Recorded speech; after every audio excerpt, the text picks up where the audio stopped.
Mo kí gbogbo wa pé a tún káàbọ̀ sórí ètò wa tí a fi ń polongo Yorùbá Nation fún gbogbo ọmọ Yorùbá káàkiri gbogbo àgbáyé.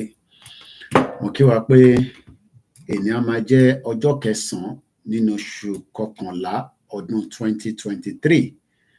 Èmi ni Ọláyọmí Kóìkì tí gbogbo wa mọ̀ sí Kóìkì Media, níbi tí a máa ti ń fi ètò wa ta fi ń dánilẹ́kọ̀ọ́, ta fi ń sọ pàtó ìdí tí ìran Yorùbá gbọ́dọ̀ kúrò nínú Nàìjíríà. Àmọ́ ká tó kúrò, ọ̀pọ̀lọpọ̀ iṣẹ́ campaign awareness òun ni a máa ń bára wa sọ. Ní ọ̀sán yìí, a tún máa bẹ̀rẹ̀ níbi tí a gbé dé àti níbo là ń lọ lórí ètò Yorùbá Nation campaign. Kí ló ń pè ní movement?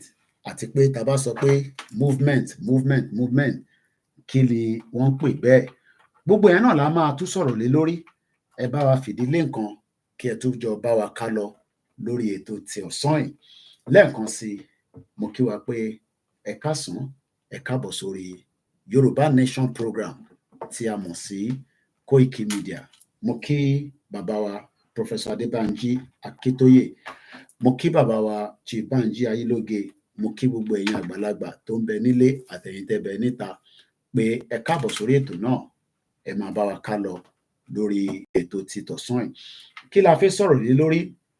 Ìyẹn ti ọ̀sán yìí, mo fẹ́ ká jọ wo àkọlé ètò ti ọ̀sán yìí. Ètò lé lórí òun náà ni gbogbo ohun tí ẹ ká mọ̀ àti gbogbo ohun tí àìtí mọ̀ tẹ́lẹ̀ náà lórí ọ̀rọ̀ Yorùbá Nation.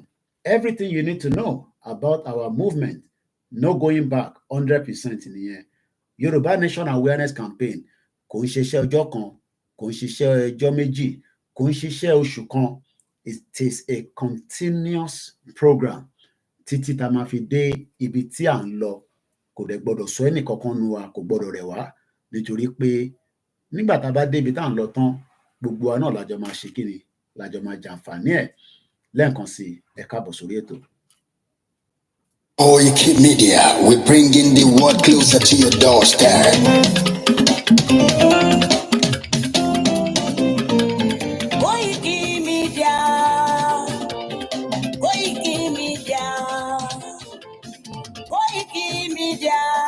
We bringing the world closer to your doorstep.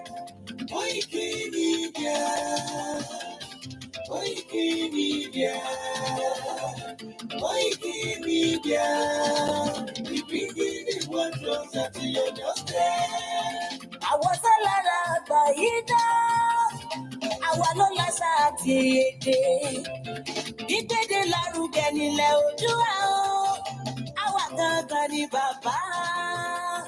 Kóìkì Media, Kóìkì Media, Kóìkì Media.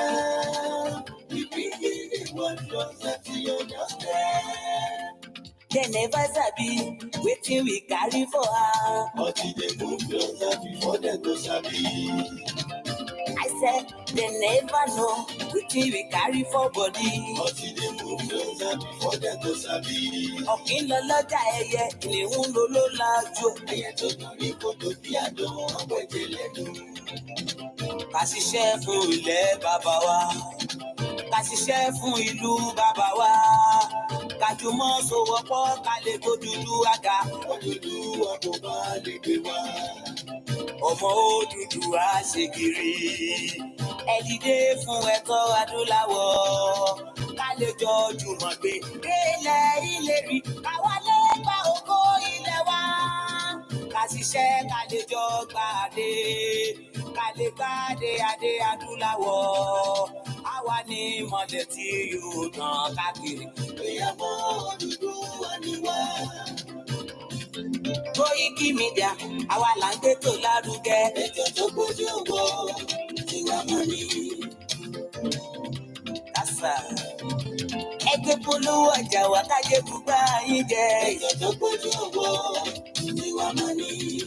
à ń gbèsò lárugẹ à ń gbàsà lárugẹ. ètò tó pójú owó tiwa máa ní. news and sports ẹ máa rí gbọ́. ètò tó pójú owó tiwa máa ní. ọmọ Ìjẹ̀bú Alárẹ̀mí ló ní kí n máa gé tantan. Koiki Media ọ̀rọ̀ lágbájúmọ̀ mi o. má bá ṣẹ̀rẹ̀ lọ.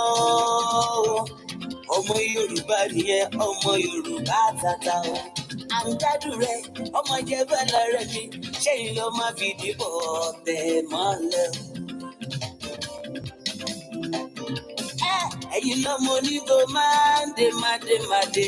ẹ̀yin lọ́mọ onígbò máa wọ̀ máa wọ̀ máa wọ̀ o. Igbó máa wọ̀ dájòjì ò gbọ́dọ̀ wọ àjòjì tó bá wọ bẹ́ẹ̀ á tẹ̀lé ní ẹbọra. ẹ̀yin lọ máa náwó òyìnbó tó dé ìgbà tó yìnbó dé o owó náà dẹ́ tún pọ̀ sí o Koiki Media ṣàwa ní bàbá. Koiki Media àwọn ní bàbá. Koiki Media àwọn ní bàbá. Àdáńtọ́ àtúnpèrè gidi. Koiki Media àwọn ní bàbá. Àwa là ń gbètò lárugẹ jẹ́ ká jọ gbọ́ o. Koiki Media àwọn ní bàbá. Àtúnjà fẹ́tọ̀ ilẹ̀ wa fẹ́tọ̀ ilẹ̀ Yorùbá. Koiki Media àwọn ní bàbá. ọmọ Oòduà ni wá o tọkàntọkàn. Koiki Media àwọn ní bàbá. ikú tó ṣe bí lébi òsì àdìmú bàbá yọ. Koiki Media àwọn ní bàbá.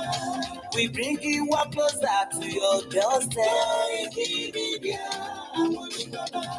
Akẹ́kẹ́ tó fẹ́ o tó kàn yín kò lára ni. Koiki Media àwọn ní bàbá. Àpèrè gèdè Olódùmarè ló fún wa ṣe. Koiki Media àwọn ní bàbá. Gbogbo ayé ẹ gbọ́, àwa ní bàbá o. Koiki Media àwọn ní bàbá. Ẹ máa bọ̀ wá ẹgbẹ́ polówó ọjà yín wá. Koiki Media àwọn ní bàbá. Odùduwà lágbèdá ní òtítọ́ lágbèdá ní. Àwọn ní bàbá. Àdúrótán àtúnpèrè gèdè. Koiki Media àwọn ní bàbá. Koiki Media we bring you one closer to your doorstep. Àwọn ní bàbá. Koiki Media is around to give us latest. Is around to give us latest. Ladies and gentlemen, ẹ mú kalẹ̀ sílẹ̀, ẹ tẹ́tí ẹ gbọ́ ètò tó kojú gbogbo. Ladies and gentlemen, ẹ mú kalẹ̀ sílẹ̀, ẹ tẹ́tí ẹ gbọ́ ètò tó kojú gbogbo. Koiki Media is around to give us latest.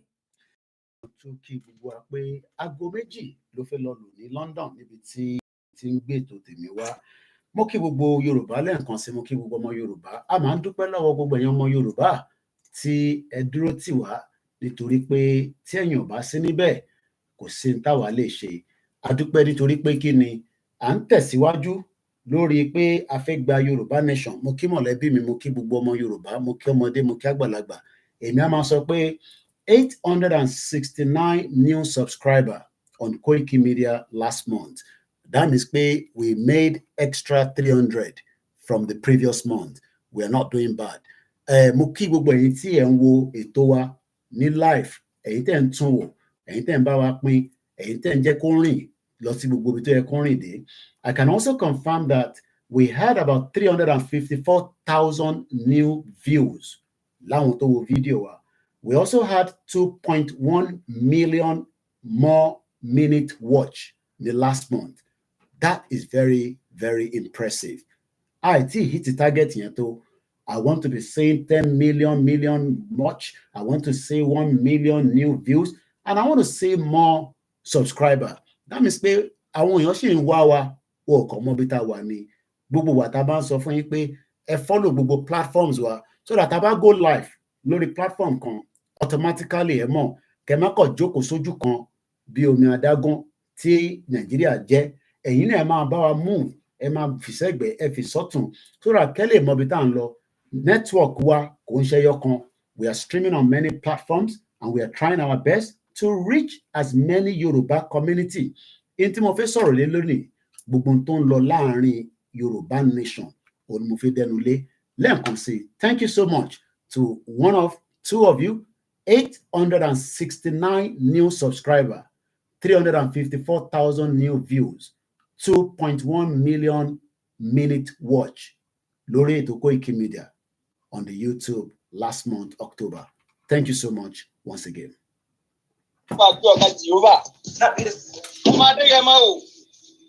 Ọjọ́ òní ọjọ́ tó lápẹẹrẹ gidi gan-an ni fún gbogbo ọmọ Yorùbá àtàtà. Orí ni ọmọ Adéyẹmọ ọba ti kú ọ̀tá ìbáyọ̀ wọn ní alákọ̀ọ́rí ọmọ ti lọ wò ó èyí tí wọ́n rò yí ẹ̀ olúwo ọba ńlọ kúkú ṣe. Sunday ọmọ Adéyẹmọ Ìgbòho ṣàṣẹ́bẹ̀ lọ wà ọ̀gá máa dúpẹ́ lórí Olódùmarè ọba òkúri. Tó o bá ti dàbí wèrè kọ́jú òní ó tó pé ńkọ́ kí lọ fẹ́ wá láàrin àwọn ọmọ adarí mú gan. Tàbí tó o bá ti dàbí gbé ọmọ láàrin ìpẹ́ kí lọ máa ṣẹ̀dá òfin ìgbìrọ̀. Ọjọ́ máa dúpẹ́ lọ́wọ́ alágbẹ̀dẹ àyànmọ́ ọba tó fi ọ́ dára tó dùn. Ọmọ Adéyẹmọ o ìwọ náà kọ́ Olódùmarè ọba ní kí ọ lárugẹ. Ẹ̀sìn wọn dúpẹ́ o. Sunday o.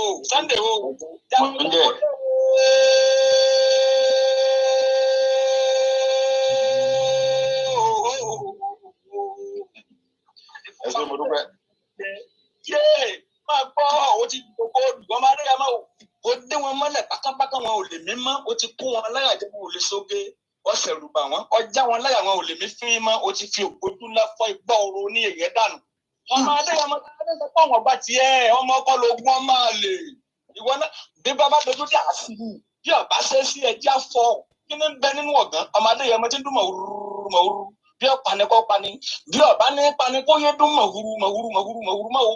Sunday ọmọ Adéyẹmọ ó ti di bí àlọ́ yìí yé ẹjẹ ọmọbẹ́mọ wíwé kókò tó bá lè bí ọmọ bẹ́ẹ̀ tó bá fẹ́ fọ̀yà kó máa fọ̀yà gbèrègbèrè sàǹgbọ̀rọ̀ máa fọ́ọ̀kù ẹni bá wọ́ bẹ́ ọmọ Adéyẹmọ ti di bí àlọ́ yìí káàkiri ọmọ Adéyẹmọ Ìgbòho ṣà yé orí ìgbà pé ọmọ Yorùbá àtàtà ọmọ ọkọ ní ọ̀hún ṣéun bẹ́ẹ̀ lọmọ ọkọ ṣe ìwọ ọlọ́pàá Gàmbàrí nípa ìsìn Sunday ọmọ Adéyẹmọ ọ̀pá Gàmbàrí nípa ìsìn ọ̀pá Fúlàní ọjọ́ ìṣẹ́lẹ̀ ọ̀pọ̀ ya onítọ̀ ọmọ Sunday Ìgbòho ṣà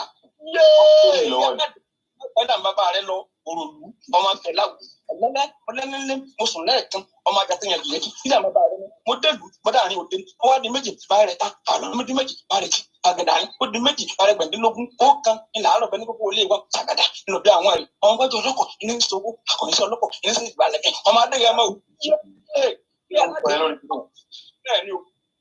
Sunday Ìgbòho sàmà tó ogun ní nánilógún ogun ló ní ilé àárọ̀ ogun ni wọ́n fi jagun bẹ́ẹ̀ wọ́n jẹ́ bó ogun ọ̀yẹ́ ẹjẹ́ anárawọ́ lóògùn ọ̀nà Sunday ọmọ Adéyẹmọ Ìgbòho ṣà ló ní ilẹ̀ Yorùbá gbòmìnira dandan ni máa wá gbọ́ o ìlànà Olódùmarè ni wọ́n máa lò ọmọ Adéyẹmọ o dákun mọ́rin làwọn oníṣẹ́ ẹbí ẹ̀tọ́ kálukú má fi dùn wọ́n orí kálukú ló gbé ọdẹ́kò tó dùn wọ́n á máa gbọ́ o gbogbo ọmọ Yorùbá àtàtà ẹni tó wá lóye ẹja fọwọ́pọ̀ ká gbé ẹni tó wá fi sẹ́ ká gbé lárugẹ gidi ni ẹni méjì wọ̀ wọn ò dùn ún ẹjọ́ òrodò lọ sí ibà méjì kọ́ o ẹni tó wá fi sẹ́rán ọgá tó sí ẹni tó fi ara wọn Sunday ọmọ Adéyẹmọ ló kọ́lá tiwa akọni jagunjagun ọkùnrin tààrà pọ̀dọ̀kẹ́lẹ́ ọmọ Adéyẹmọ wọn máa gbọ́n fẹ́ sí àdúrà kan fún wọn ni ẹni tó bá ní kó òkú ní kékeré kó máa fọwọ́ ara wọn síra wọn wọn ní kàkọ́ máa ṣe ara rẹ̀ nípò dànù ìmọ̀jú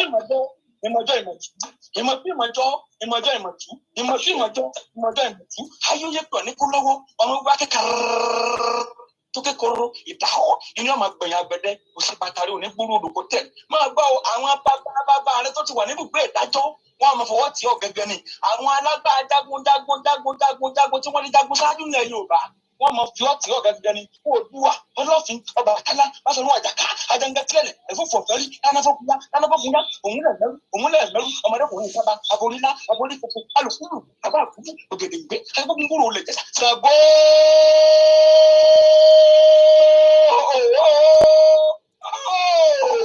máa gbọ́dọ̀ sẹ́yìn ọmọdé yẹn mọ́ ń bọ́ Ṣàngó tí mọ́ ògùn làyà wáyé náà ọmọ Adéyẹmọ Ìgbòho Ṣàngó ló ti gbẹ̀tùgbẹ̀tù tiẹ̀ ṣe ọ̀gbárùgbàdárúgbó onúgbòlò rẹ̀ jó ògùn lẹ̀yà ọ̀sẹ̀ pààyàn kẹ́ni ẹ̀ máa ń de bàbá rẹ̀ lọ òrùkàtàrí gbàgbà kẹ́ni ẹ̀ máa ń de bàbá rẹ̀ lọ alárúgbó parúmọ́ Sunday ọmọ Adéyẹmọ ní oṣù olùgbòde gbangba Sunday ọmọ Adéyẹmọ ó ti dìbò kóòdù ó ti wà lókè ẹni bá ní ọjà kọ́kọ́ máa kú ni máa gbọ́ ọ tó orí má bẹ̀rù ọ̀tẹ̀ mọ́ ó rí ní gbogbo fùrùfùrù labalábá tí wọ́n ń dìbò lẹ́kùn Sunday ọmọ Adéyẹmọ Ìgbòho Òòṣà ó rí bí wọ́n ti ń wọṣọ àkísà máa gbọ́ o yẹ gbogbo ọmọ Yorùbá àtàtà tó bá lóye àkọ́dá ayé ọgbọ́ ọmọ Adéyẹmọ ní ẹja fọwọ́ tì yí débi tó lápẹẹrẹ ẹja fọ tẹ́lẹ̀ èmi ju ẹwà òdùn mi kò lè gbé wa débi kankan pa àkọ́dá ayé ọgbọ́ ẹja pàápàá ká bí ẹni tó lùwọ́ fi sẹ́ni lárugẹ ni ẹ máa bá òní bọ́ ẹsẹ̀ wọ́n máa fara òní ni igi igbó sórí pọ̀ wọ́n dìgbẹ́ ẹ̀rí ni àwọn àgbàlagbà wọ́n ní bí orí bá dúró tọrùn inú dé ìyàn tọ̀tọ̀ gan ni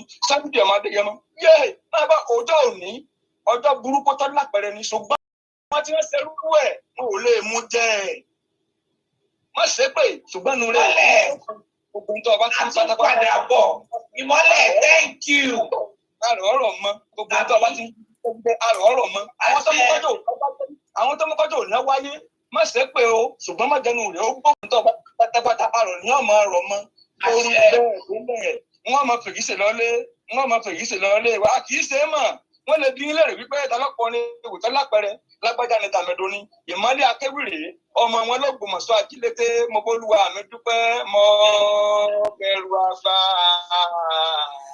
Mo kí gbogbo alẹ́ nǹkan sí 2 p.m. local time in London. As we now get into the program, we will kickstart with the anthem. The whole focus today is about everything we need to know.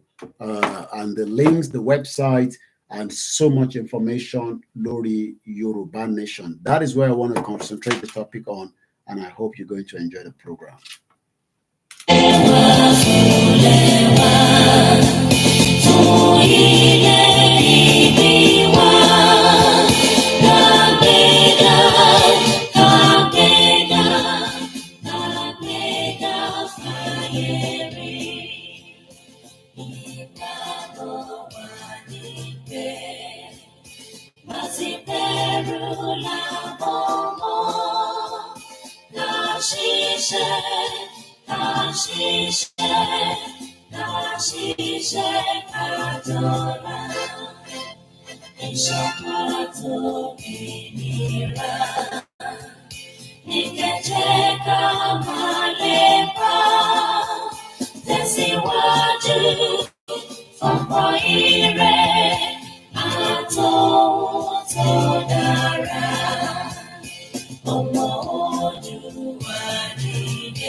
Mo kí wa lẹ́ẹ̀kan sí pé a kú bójú ọjọ́ ṣe rí ní gbogbo ibi tó kálukú wa bá wà.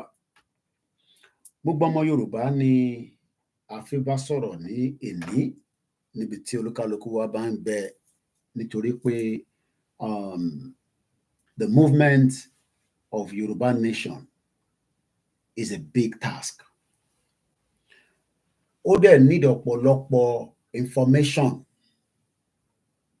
Lákọ̀ọ́kọ́ ẹ jẹ́ ká mú báyìí tí èèyàn bá ní ohun tẹ̀ ń fẹ́ ṣe tẹ̀ ń ṣe àwọn wo ló máa béèrè lọ́wọ́ ẹ̀, ta ni wọ́n máa bá sọ̀rọ̀, àwọn wo gangan ni wọ́n máa sọ fún pé ohun àwa náà ń tẹ̀ ń ṣe àbí àwọn wo gangan ni wọ́n lè béèrè enquiries. Bí a torí pé ọ̀pọ̀lọpọ̀ àwa tí à ń gbé ní civilized world ó gbọ́dọ̀ ní èèyàn kan tí tó bá ń wá nǹkan kan tó máa reach out sí, and that is where ọ̀pọ̀lọpọ̀ ọmọ Yorùbá they are becoming concerned nítorí pé wọ́n náwọn mọ ta làwọn máa bá sọ̀rọ̀ gan. We have so many groups, many groups la ní tó pọ̀, and they are operating within their capacity. But ó ṣe kókó, ó ṣe pàtàkì ní ìwọ̀nba information ta ní, we continue to share those information out. Lákọ̀ọ́kọ́, ẹni tó ń darí wa tí à ń tẹ̀lé gẹ́gẹ́ bí the leader of the Yoruba nation tá gbé dání, àwọn náà ni bàbá wa Professor Adébánjí Akíntóyè. Àwọn nìkan ni leader fún Yoruba nation. Gbogbo ẹnu mo fi sọ. Ṣé wá rí gbogbo group tó kù tólúkálukú set up tí kò bá ń ṣe pé bàbá Akíntóyè jáde pé a gbé Yoruba nation dání, probability wà pé àwọn group yẹn náà ní set up ohun tó ń ṣe lénìí. So látara bàbá Akíntóyè ní ọ̀pọ̀lọpọ̀ group náà fi jáde. Kò bá jẹ́ YOV tí Ìbà Gani Adams gbé dání, tí Ìbà Gani Adams ò ṣe Yorùbá nation tẹ́lẹ̀. Nígbà tí bàbá Akíntóyè gbé Yorùbá nation wá, làwọn náà set up YOV tó dẹ̀ ń ṣiṣẹ́. The same thing pẹ̀lú Global Directorate. Global Directorate was not there before.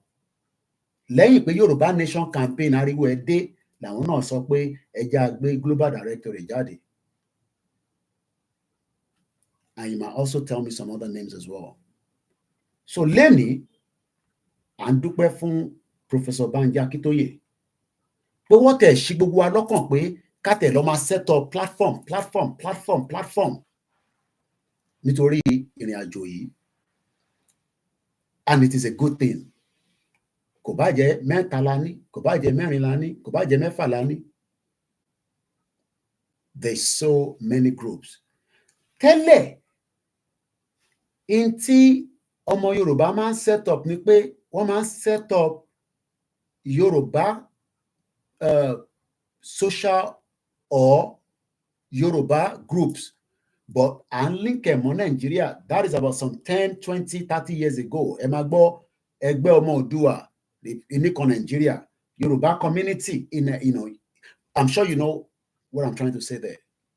But pé a gbé Yoruba nation dání tó wà organic, it was after Baba Akíntóyè jáde pé Yoruba nation ní ká máa polongo fún gbogbo ọmọ aráyé pàfẹ́. But today, a ṣì ní ọ̀pọ̀lọpọ̀ ọmọ Yorùbá tó ní tí gbogbo wa náà ṣì wà láàárín wọn in different association, but within the Nigerian context. So if tá bá ń sọ pé a fẹ́ Yorùbá nation nísìn, the first key òun ni pé communication, the media and the information portal ó ṣe pàtàkì, ó ṣe kókó. Mo send email kan jáde ní àárọ̀ yìí sí organization kan nítorí pé mo ní problem pẹ̀lú apps wọn. Within the period tí mo send email yẹn, which I have in front of me right now, I'm not going to tell the name of the organization, but I started communicating with them just this morning at about 11:42 a.m. And that's almost 1, 2, 3, that's about almost 4 hours ago. I can confirm that they've resolved my problem. Mo ò dẹ̀ kúrò nínú ilé mi. Kódà wọ́n tún bi mí pé, can you please tell us about your experience? How satisfied were you with your interaction? Mo ní I am satisfied. Number 5. Ìbéèrè tí mo fẹ́ béèrè ni pé nínú Yorùbá nation tíbi tá a bá dé nísìn, how satisfied are you? Ìyẹn gbogbo àwa tá a jọ ń ṣe Yorùbá nation. How satisfied are you? And I'll also use between 1 to 5. 1, I am unsatisfied. 2, kí ni 2 yẹn? I just want to say what I wrote there. 2, 1, I am unsatisfied. 2, 3, 4, but 5, I am satisfied. If it's in the comment section. How satisfied are you látọdún mẹ́ta tá ti gbé Yorùbá nation yìí dání? Because ó dáa ká máa get the feedback náà is part of the movement. Nítorí pé lára feedback ni a máa fi lè sọ pé eléyìí dá, eléyìí ò dá, ọ̀nà báyìí ni, ọ̀nà báyìí kọ́. Ọ̀pọ̀lọpọ̀ audio tá máa play lénìí, ó máa jẹ́ tí ó jẹ́ àwọn tí wọ́n ní event gbogbo tí mo fẹ́ sọ̀rọ̀ lé tí máa fi parí ètò yìí, I will try as much as possible lórí ọ̀rọ̀ Yorùbá nation ni sì tó kàn mí pẹ̀lú Nàìjíríà lénìí for now. Now tí a bá wá ní a gbé Yorùbá nation dání, we need the driver and we need the passenger. But nínú driver yẹn, we also need a lot of people to keep it going. Nítorí pé tí àwa kan ò bá ṣe, tá à ń dúró pé èèyàn kan máa ṣe, ǹjẹ́ ní tá à ń máa ṣe yẹn náà tóun náà bá ṣe ń kọ́?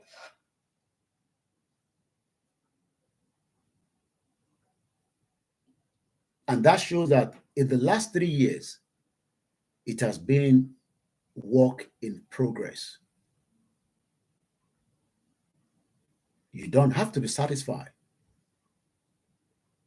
But one thing is, the work in progress means that the Yoruba nation, as of today, kò tí kú. Prayer àwọn kan ni pé the Yoruba nation campaign or Yoruba nation movement had to get stuck sójú kan and ní rójútu ẹ̀ mọ́. But it hasn't happened. Ìdí tí kò ṣe tí happen ni pé a mẹ́nu kúrò lórí pé a fẹ́ kíní bí bàbá wa Professor Banji Akintoye bó ti ṣe gbélé wa lọ́wọ́. And that shows that it is work in progress. 25 years in this country, mo dé Elephant and Castle níjọ́ Tuesday, mo fẹ́ lè má dà mọ̀. It's because there's a lot of transformation and there's still work in progress. Ẹni tó bá mọ Elephant and Castle ní London, ibi tí shopping mall yẹn wà, wọ́n ti wó láti last year. Wọ́n kọ́ nǹkan míì sínú ẹ̀ tí wọ́n ti parí ẹ̀. Nínú pé wọ́n kọ́ yẹn, probability wà pé they'll try to minimize the danger. But I can assure you that tí bá béèrè fún under freedom of information pé after tó bá parí ẹ̀ pé èèyàn mélòó ló kú àbí kí ló ṣẹlẹ̀ nínú building yìí kó tó di pé ó débi tí a máa wá rí ní glamour, wọ́n máa rí kọ̀sọ̀ tó pọ̀. So pé à ń ṣe Yorùbá nation, there will definitely not be a full perfection. But in tá a fẹ́ ni pé a fẹ́ continue lé lórí pé ibi tó bá wrong ká wò ó, ibi tó bá kù sí ká continue lé lórí. Àwọn tó wá pọ̀ tó ń ṣe iṣẹ́ Yorùbá nation, gbogbo àgbáyé la wà. Kò ń ṣojú kan la wà. Different time zone ní gbogbo wa operate. But we are still doing one thing, and one thing is, a ṣì insist pé àwa o ta fẹ́ Yorùbá nation, a fẹ́ Nigeria. And that shows that power pé a náà fẹ́ Nigeria yẹn, that ripple effect is still making impact in Nigeria. Nítorí pé ìdí tó ṣe make impact ní Nigeria ni pé kò sí bí a ṣe fẹ́ sọ̀rọ̀ lọ nínú oṣù kan. I don't know whether some of you have monitored that.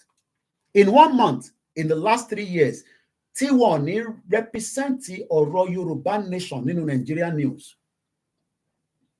Whether small, whether big, whether little, whether mighty, is because of the work tí gbogbo wa ìtàgbé dání pé a ní àfẹ́ Nigeria mọ́. So that means pé iṣẹ́ yẹn kò dúró. Tó bá yẹ pé in 3 years, after 1 year, ariwo yẹn lọ gbùrùgbùrùgbùrùgbùrùgbùrùgbùrùgbùrùgbùrù, everything went quiet. That means we are failed. But for now, I believe that it is still work in progress. Mo wá dúpẹ́ lọ́wọ́ Professor Banji Akintoye for making it a priority that láti ìgbà táwọn ti sọ fún ọmọ Yorùbá pé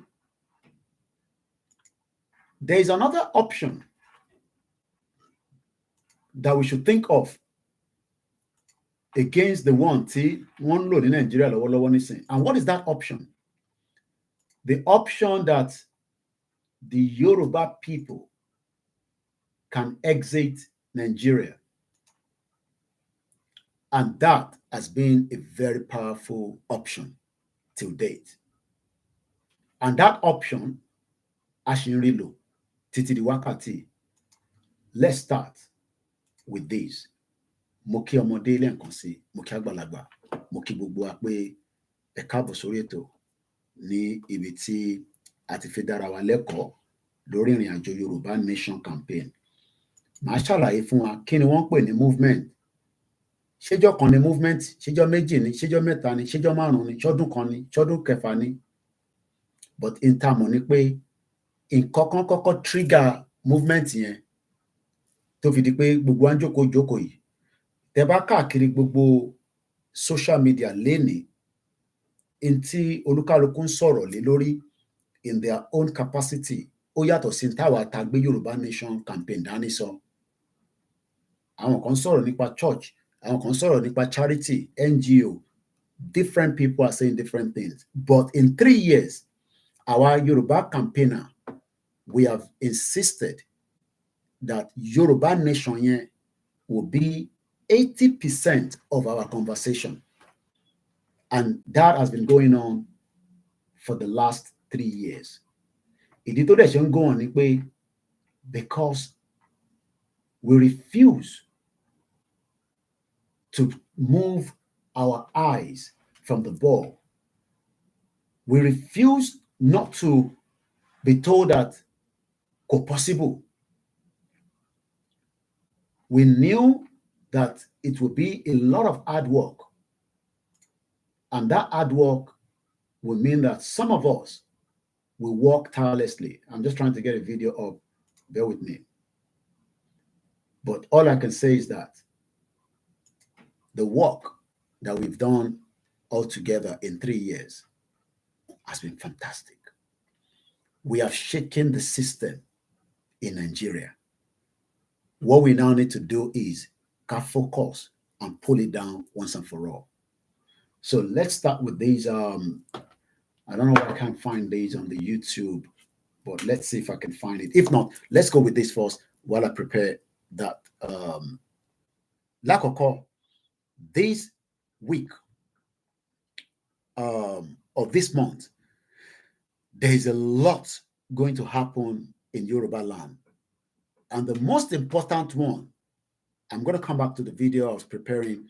The most important one that I want to bring to your notice, only Ishetumbo from the program Tamosi, Ìdíje Àṣà àti Ìṣe Ilẹ̀ Yorùbá.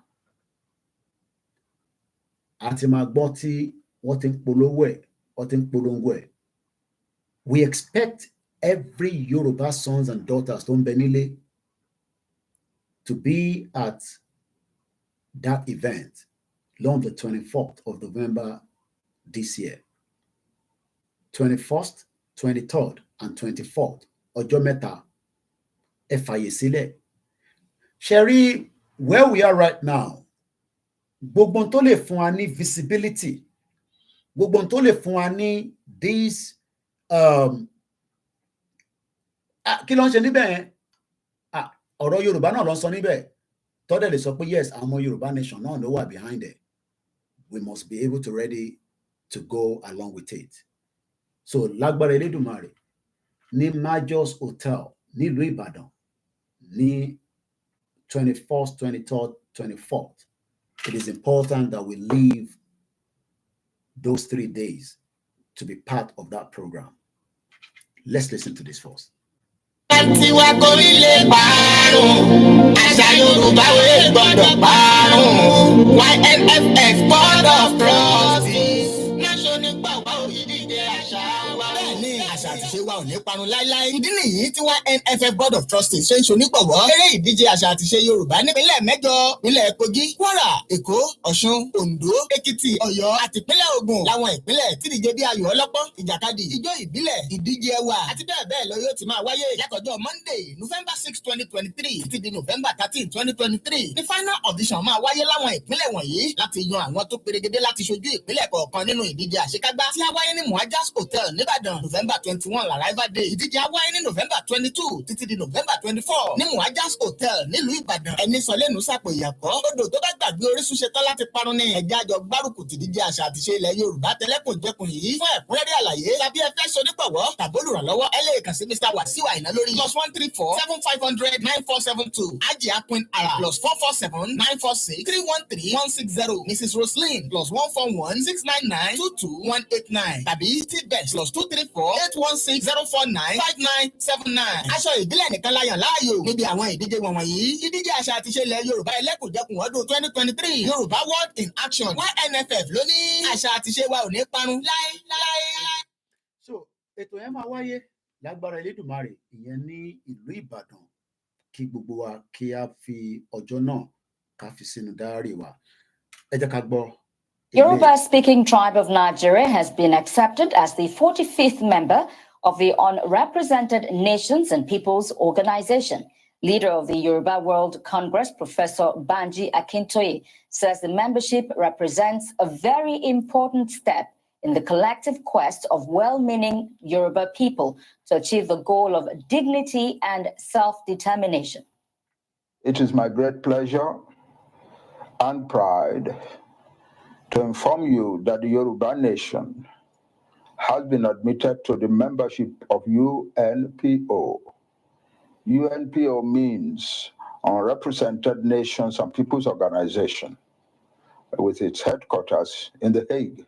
The UNPO has expressed their gladness to welcome the Yoruba nation as a new member of UNPO, and they're looking forward to working with us.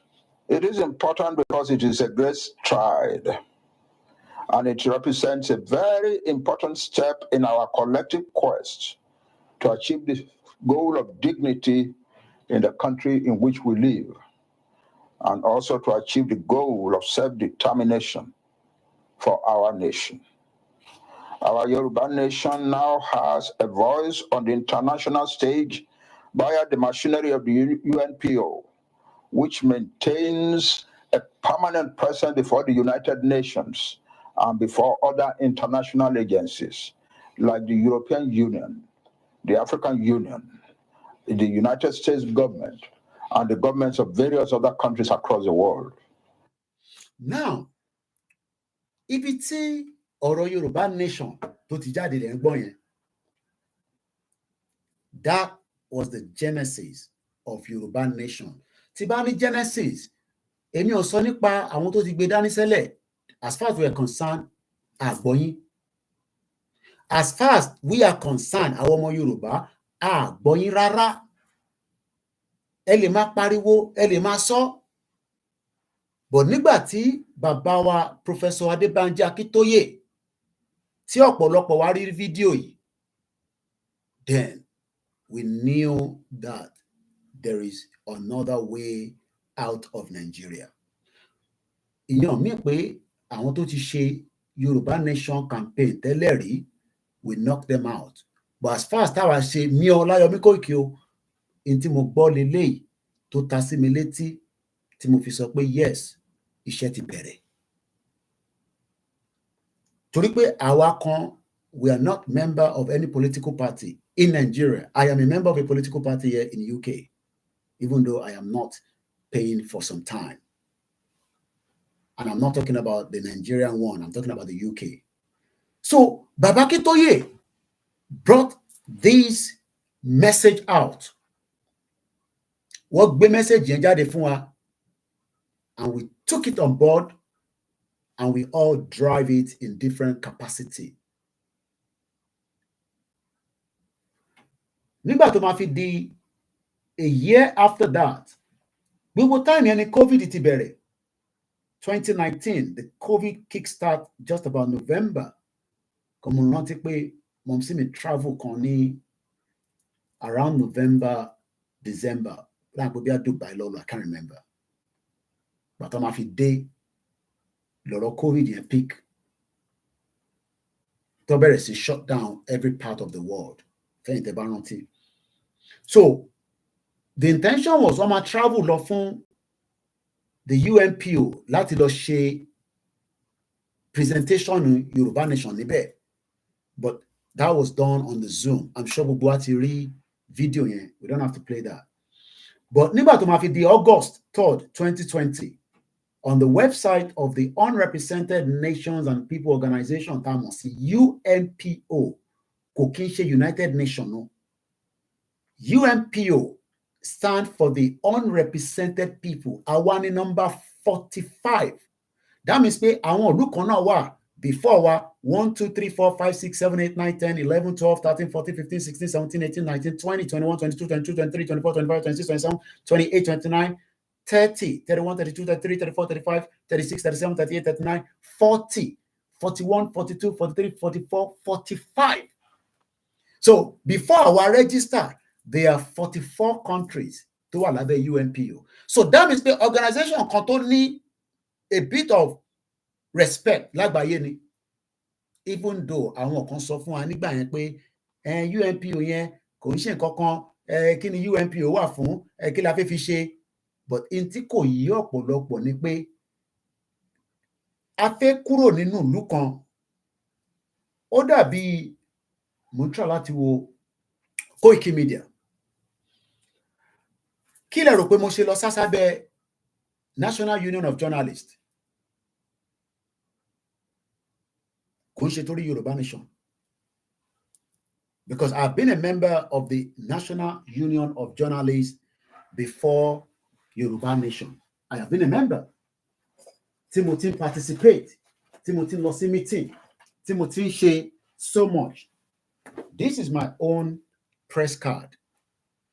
Tí mo ṣe fún àwọn ọmọ mi náà as far back as 2015, láti ní press card as an organization that is registered in UK.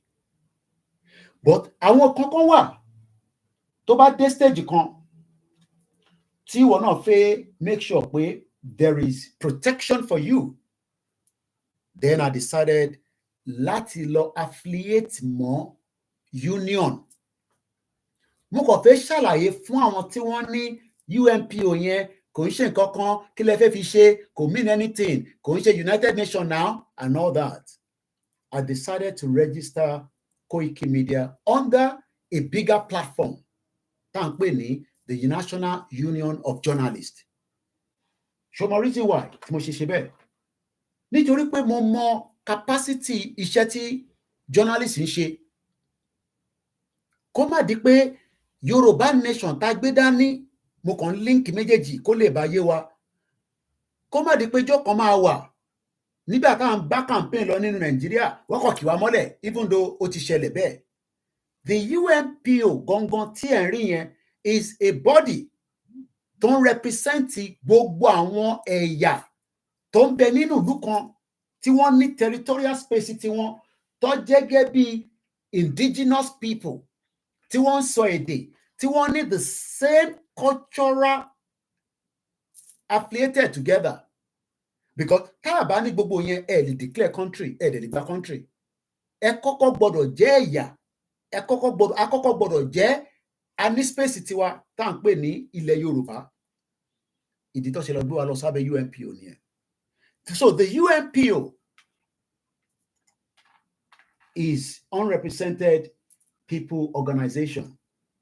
So ẹ jẹ́ ká wo, I'm on the website now of the UNPO. Kódà bí ṣe bá ń sọ̀rọ̀ ní sí wọ́n ní application for new membership is now open. Nígbà tèmi náà máa apply fún NUJ, wọ́n máa ní submit àwọn dọ́kúmẹ́ǹtì kọ̀ọ̀kan láti confirm pé lótìtọ́ lódodo in tó pé rẹ̀ pé o fẹ́ ṣe yẹn òun ló ń ṣe. Ṣọba why? Ṣó mọ̀ pé tí bá lọ sí number 10 Downing Street, the moment tí bá ti débẹ̀, wọ́n bí bó ṣe ń sọ, wọ́n bí ọlọ́pàá dá kó ní mo ní right láti wọlé nítorí pé wọ́n ti vet mi pẹ̀lú in tí mo gbé dé wá. Tí wọ́n ní pé kó gbà lọ́wọ́ mi, kó mú wọnú ilé, kó lọ ṣe tó bá fẹ́ ṣe, kó dẹ̀ padà pé welcome to number 10 Downing Street. Nítorí pé number 10 Downing Street yẹn kò ń ṣe fún caricature, kò ń ṣe fún bọ́lẹ̀ kájà media, kò ń ṣe fún anybody, ó gbọ́dọ̀ wà vetted. So Yoruba Nation tí Bàbá Akíntóyè gbé lọ sí UNPO yẹn, wọ́n mọ̀ pé ó máa ní impact tá lè fi communicate pẹ̀lú àgbáyé. Wọ́n mọ̀ pé ó máa ní impact. Just like mo fi ń fi mo ń fi mídíà mi mo fi ń ṣàpèjúwe. So gbogbo tí mo ń ṣe lórí mídíà mi, tí èèyàn kan bá sọ pé kò tẹ́ wọn lọ́rùn lágbàáyé fún nǹkan tí mo ń ṣe, tó bá pè mí lẹ́jọ́, màá lọ sọ fún union, nítorí pé union yẹn ní agbára. Wọ́n ní agbára nítorí pé àwọn dúró gẹ́gẹ́ bí the bigger platform fún ẹ̀tọ́ ọmọ ènìyàn bí irú àwa báyìí.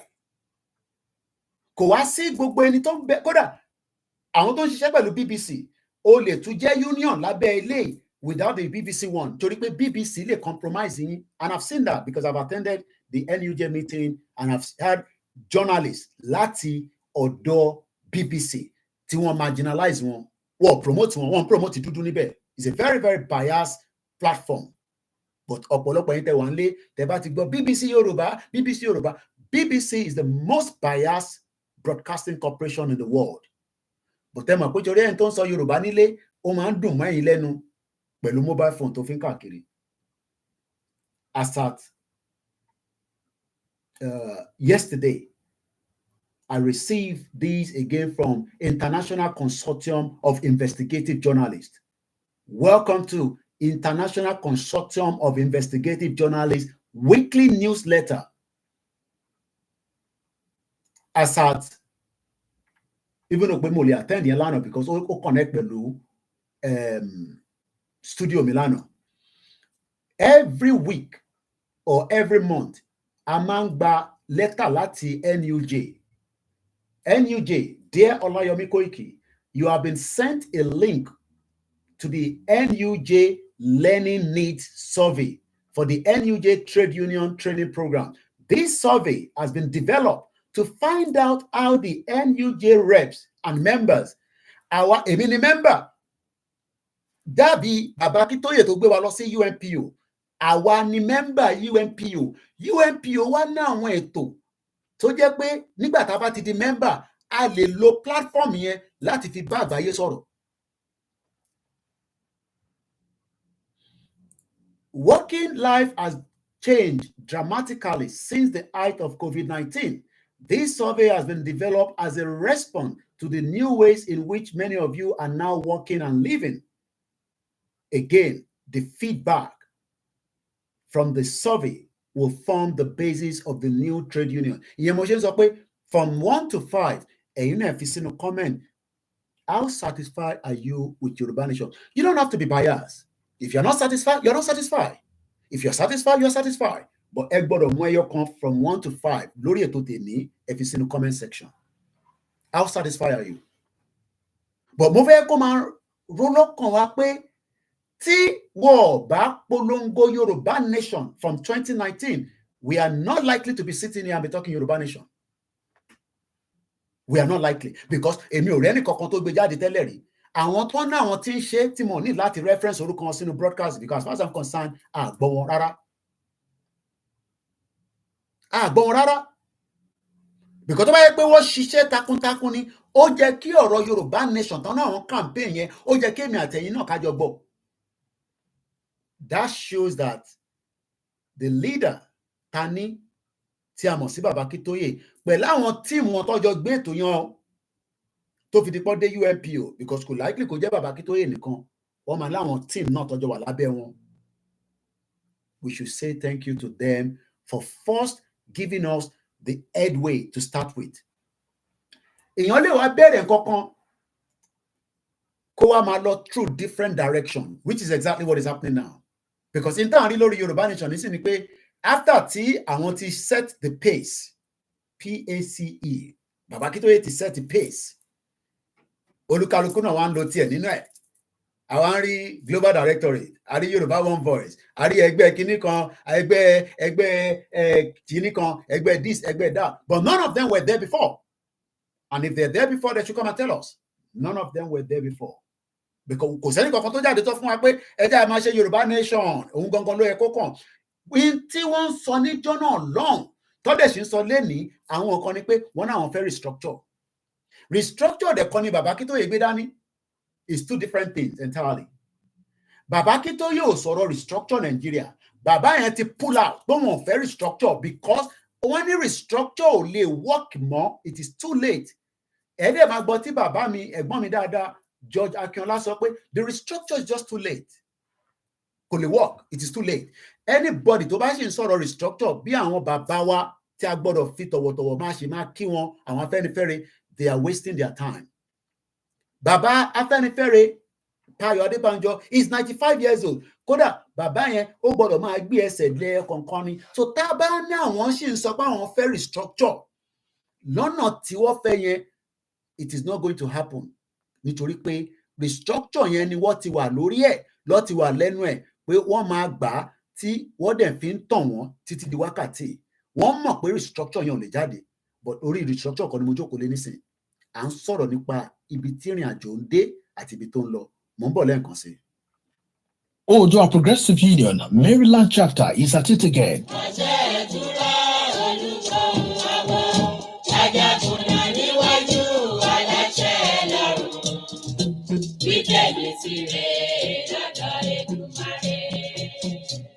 Oòduà Progressive Union Maryland chapter, a socio-cultural organization committed to the advancement of Yoruba socio-cultural values, preservation of the Yoruba language, heritage, and beliefs, invite all, most especially sons and daughters of Oòduà, to this year's Heritage and Cultural Day. Date is Sunday, 3rd December 2023. Venue 9816 Liberty Road, Rounderstown, Maryland 21133, United States of America. Time 4 p.m. Featuring Ewe chanting, Bata token drum display, Yoruba cultural dance, and awards presentation, while a popular Yoruba musician will sponsor the event. Come and witness a display of the culture that stands the test of time on Sunday, 3rd December 2023 in America. Oòduà Progressive Union's Heritage and Cultural Day. You can't afford to miss it. Oòduà Gbewa. Announcer Chief Dixon Olugbodi, aka Alepepe of Baltimore, Maryland, USA.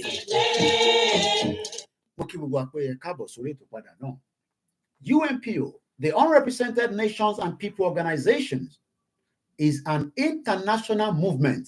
Mo fẹ́ kẹ́ bracket ọ̀rọ̀ yẹn. Kí la gbé dání? Kí la máa sọ tá bá ń sọ pé Yoruba Nation now, Yoruba Nation movement. And ẹ jẹ́ ká lọ wo quick dictionary meaning of movement. Tá bá sọ pé nǹkan movement, what is the meaning of Movement. Movement. an act of moving? Tí ìdílé Yorùbá, that means pé we are still a Yoruba Nation movement. Kò bá get stuck láàrin méjì. Kò bá wà bá má jẹ́ kó wọlé sí lára. No, àjẹ́là wà. Báwo la ṣe máa mẹ́ni tó fẹ́ wọlé sí wa lára? Àtẹni tó ní wọlé sí wa lára. It is very easy for you all to criticize and condemn. Àtayébáyé nìyẹn. Òun ló easy jù. Bá ṣe báyìí, mo gbọ́ audio kan náà tí yàn kan send sí mi. Ṣé bó ṣe ń ṣe movement nìyẹn ni? Bó ṣe ń ṣe movement nìyẹn ni? And all that nonsense. Ìyẹn ló ṣe sọ pé òyìnbó ṣe pé ní Movement. an act of moving, a change or development. In tó ń tẹ̀síwájú, in tó ń rìn. Ó lè wá máa rìn bí ìgbín. Nítorí pé àwa tá a ṣe move ẹ̀ là ń jẹ́ kó rìn bí ìgbín. Nígbà tá a bá fẹ́ kó rìn dáadáa, á rìn dáadáa. Nígbà tá a bá fẹ́ slow it down, wá slow it down. But one thing is, it is called Yoruba Nation movement. Movement gangan ló yẹ ká máa pè é. The Yoruba Nation movement. Kò wá ń ṣe political party lágbé dání o. I've had people say, kí Igboho lọ register, ká lo nọ́mbà Igboho yẹn. Mo ṣe bá lóye sọ̀rọ̀ tán just an hour ago. It's a privilege. And it is not for public consumption. Ìdí màá tí wọ́n bá jọ ń discuss. Mo ní kó máa kó wa wọnú ìgbẹ́, mo ń tẹ̀lé lọ. Torí pé is the voice of the Yoruba Nation movement. Voice olóyè tó máa fi ń sọ̀rọ̀, right? Tó bá yẹ pé Ìbà Gani Adams náà ń gbèrú voice yẹn jáde léraléra ni, Nàìjíríà yẹn á ti pull down. But Ìbà Gani Adams ń lo ọgbọ́n àgbàlagbà, àwọn rọra ń gbé wálẹ̀. Táwa bá fi gbé lọ sókè, àwọn á ní ẹ̀yin ọmọ mi, ẹ jẹ́ ká jọ máa tẹ̀ díẹ̀díẹ̀. And the reason for that is because yẹn kàn bí mí lénìí pé níbo ni position Ìbà Gani Adams lórí ọ̀rọ̀ Yorùbá Nation movement? Níbo ni position ni wọ́n wà?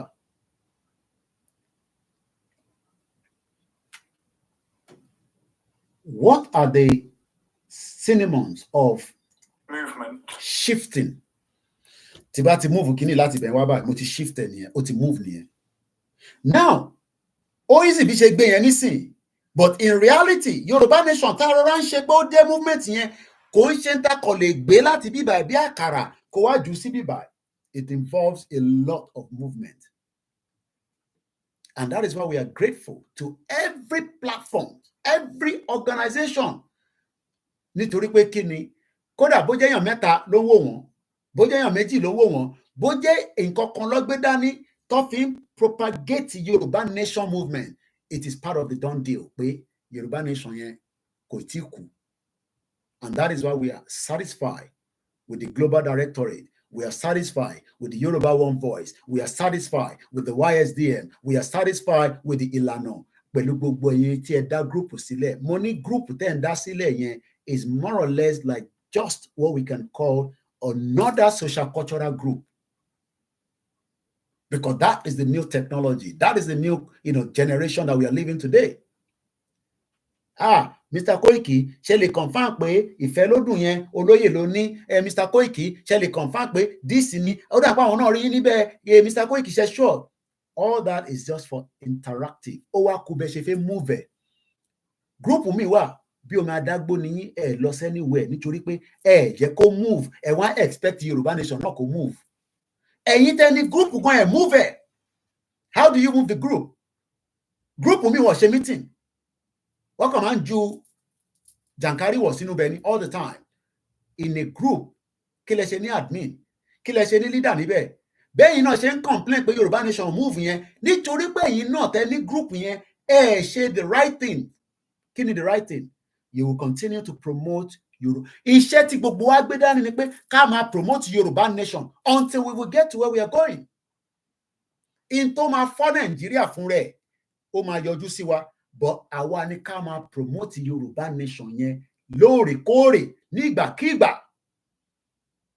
Ẹlòmíì wà nínú more than 300 groups. Kò ní value kankan tó ń ṣe níbẹ̀ ju pé is a time waster. But ó wà níbẹ̀. Ẹlòmíì ó dàbí ẹni tó bá list mọ́yàn. Gbogbo àwọn photo group tẹ́ ń create yẹn, àwa ò lè rí wọn, ẹ̀yin tẹ́ mọ àwọn groups yẹn lẹ máa make sure pé kí lẹ́yìn náà lè ṣe láti promote Yorùbá nation movement. Ìyẹn ló ṣe ń pè ní movement. Move, shift, motion, relocation, steering, steer, flapping. How can you explain movement? Báwo mo ṣe fẹ́ explain Yorùbá nation fún yín? Ẹ wò kí gbogbo àní máa ń sọ nítorí pé à ń lóríṣiríṣi nǹkan a fi ń connecting the dots. Àfi oúnjẹ connected, àfi títì connected, àfi weather connected, àfi ilé connected. So that bóyá tá bá fi gbogbo yẹn fi connected níjọ́ kan, a kò click lórí ẹ̀wọ̀n náà pé in tó ń sọ yóò rà pé ó make sense. But for now, ọ̀pọ̀lọpọ̀ yín ẹ fẹ́ jẹ́ kó make sense nítorí pé ẹ wà deliberately fẹ́ lynch mọ́ àwọn politician tó yẹ pé lórí burúkú ni wọ́n, àwọn tó ti bá yé jẹ́. Mo bá strong supporter Yorùbá nation kan sọ̀rọ̀ l'Amẹ́ríkà. Àwọn eléyìí ń wá sórí kékeré nígbà wọn gbọ́dọ̀ social media, àwọn ní time social media. 6 figure ló ń gbà l'Amẹ́ríkà. Young ọmọ Yorùbá ni. Mo ti sọ̀rọ̀ ìléraléra. Ó ní Koiki.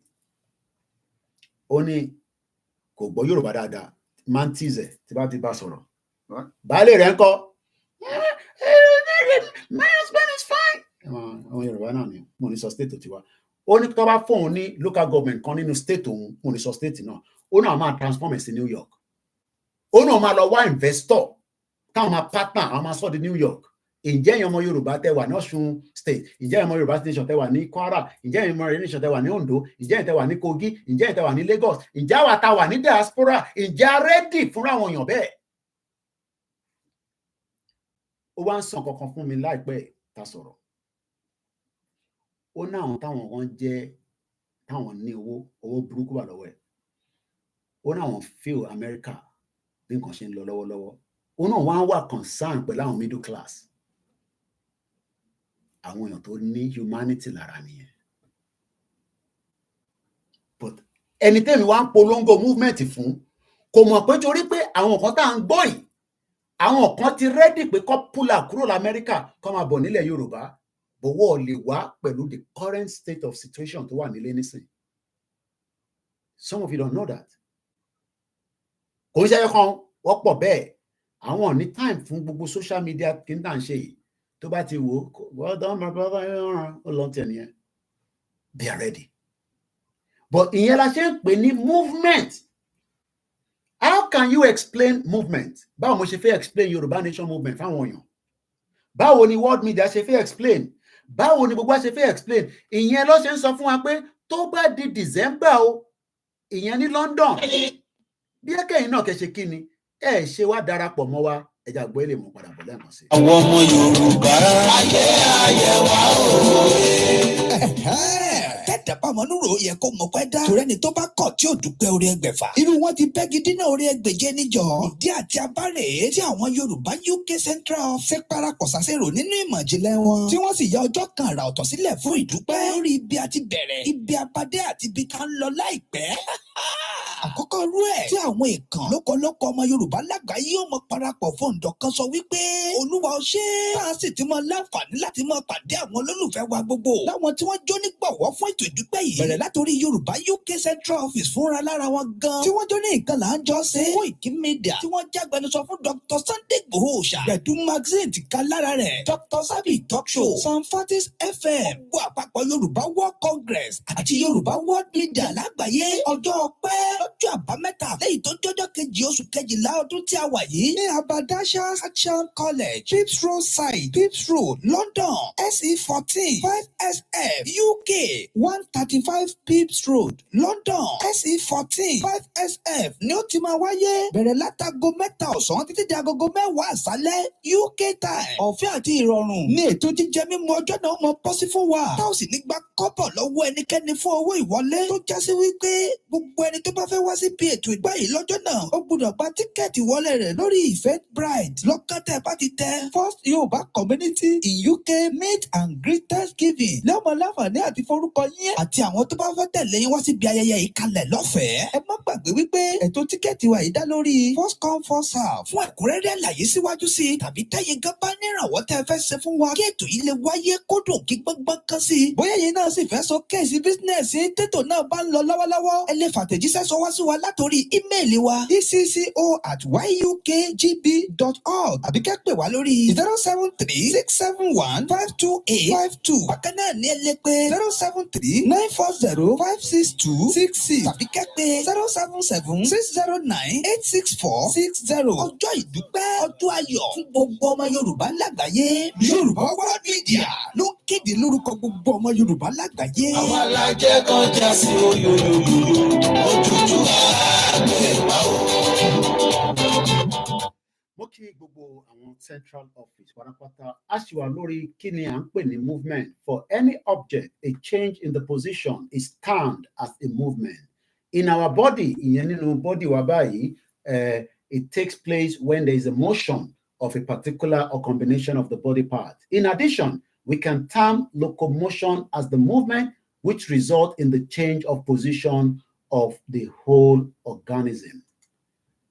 Now, let's go back again to UNPO. It's an international movement, an organization established to empower the Yoruba voices of unrepresented and marginalized peoples worldwide, to protect their right to self-determination. That is what kickstart Yoruba Nation movement. Now, in tí ká wá bò ní pé kí ló dé táwọn kan before Baba Akintoye kí ló dé tí ọ̀lọ́ through route? Nítorí pé àwọn expect pé inú Nàìjíríà táwọn ti ń béèrè fún restructure like the Afẹ́nifẹ́re pé it is our right nínú Nàìjíríà pé kẹ́ restructure country, but ẹmọ tí Fúlàní sọ fún wọn pé in tó bá wùn iná ní kẹ́yìn náà fi ṣe tánẹ̀ kó má yẹ pé látẹnu tèmi ni màá ti sọ jáde. They didn't listen to them. Wọ́n gbà wọ́n gbọ́. Now, àwa gbé ìgbésẹ̀ kan one step ahead. nítorí pé in táwa wá ń béèrè fún Nigerian government náà mọ̀, but tó bá yẹ pé ẹ imagine pé báwọn Afẹ́nifẹ́re tó yẹ pé inú Nàìjíríà nìkan ni wọ́n ti operate, because mi ò rò pé wọ́n link ọ̀rọ̀ restructure Nàìjíríà lọ síta ju pé inú Nàìjíríà nìkan náà ni wọ́n ti ń sọ tá à ń gbọ́. Àwa ti wá gbé ẹ̀sùn tiwa àti lọ complain ẹ̀ níta to start with. A ti ṣe kí ni? A ti gbé ẹ̀sùn tiwa tó fi ń ni wá lára, tó fi marginalize wa, àti gbé lọ bá UNPO. Kò kí ń ṣe United Nations náà, má mix it together. Organization kan lélẹ̀ tó dá dúró as a body. So, it is the voice of unrepresented and marginalized people. Ṣé wọ́n ti marginalize wa tó? Lára àwọn tó marginalize wa náà, ọmọ Yorùbá ni wọ́n. Ẹ má kí a ṣe mistake pé Fúlàní nìkan.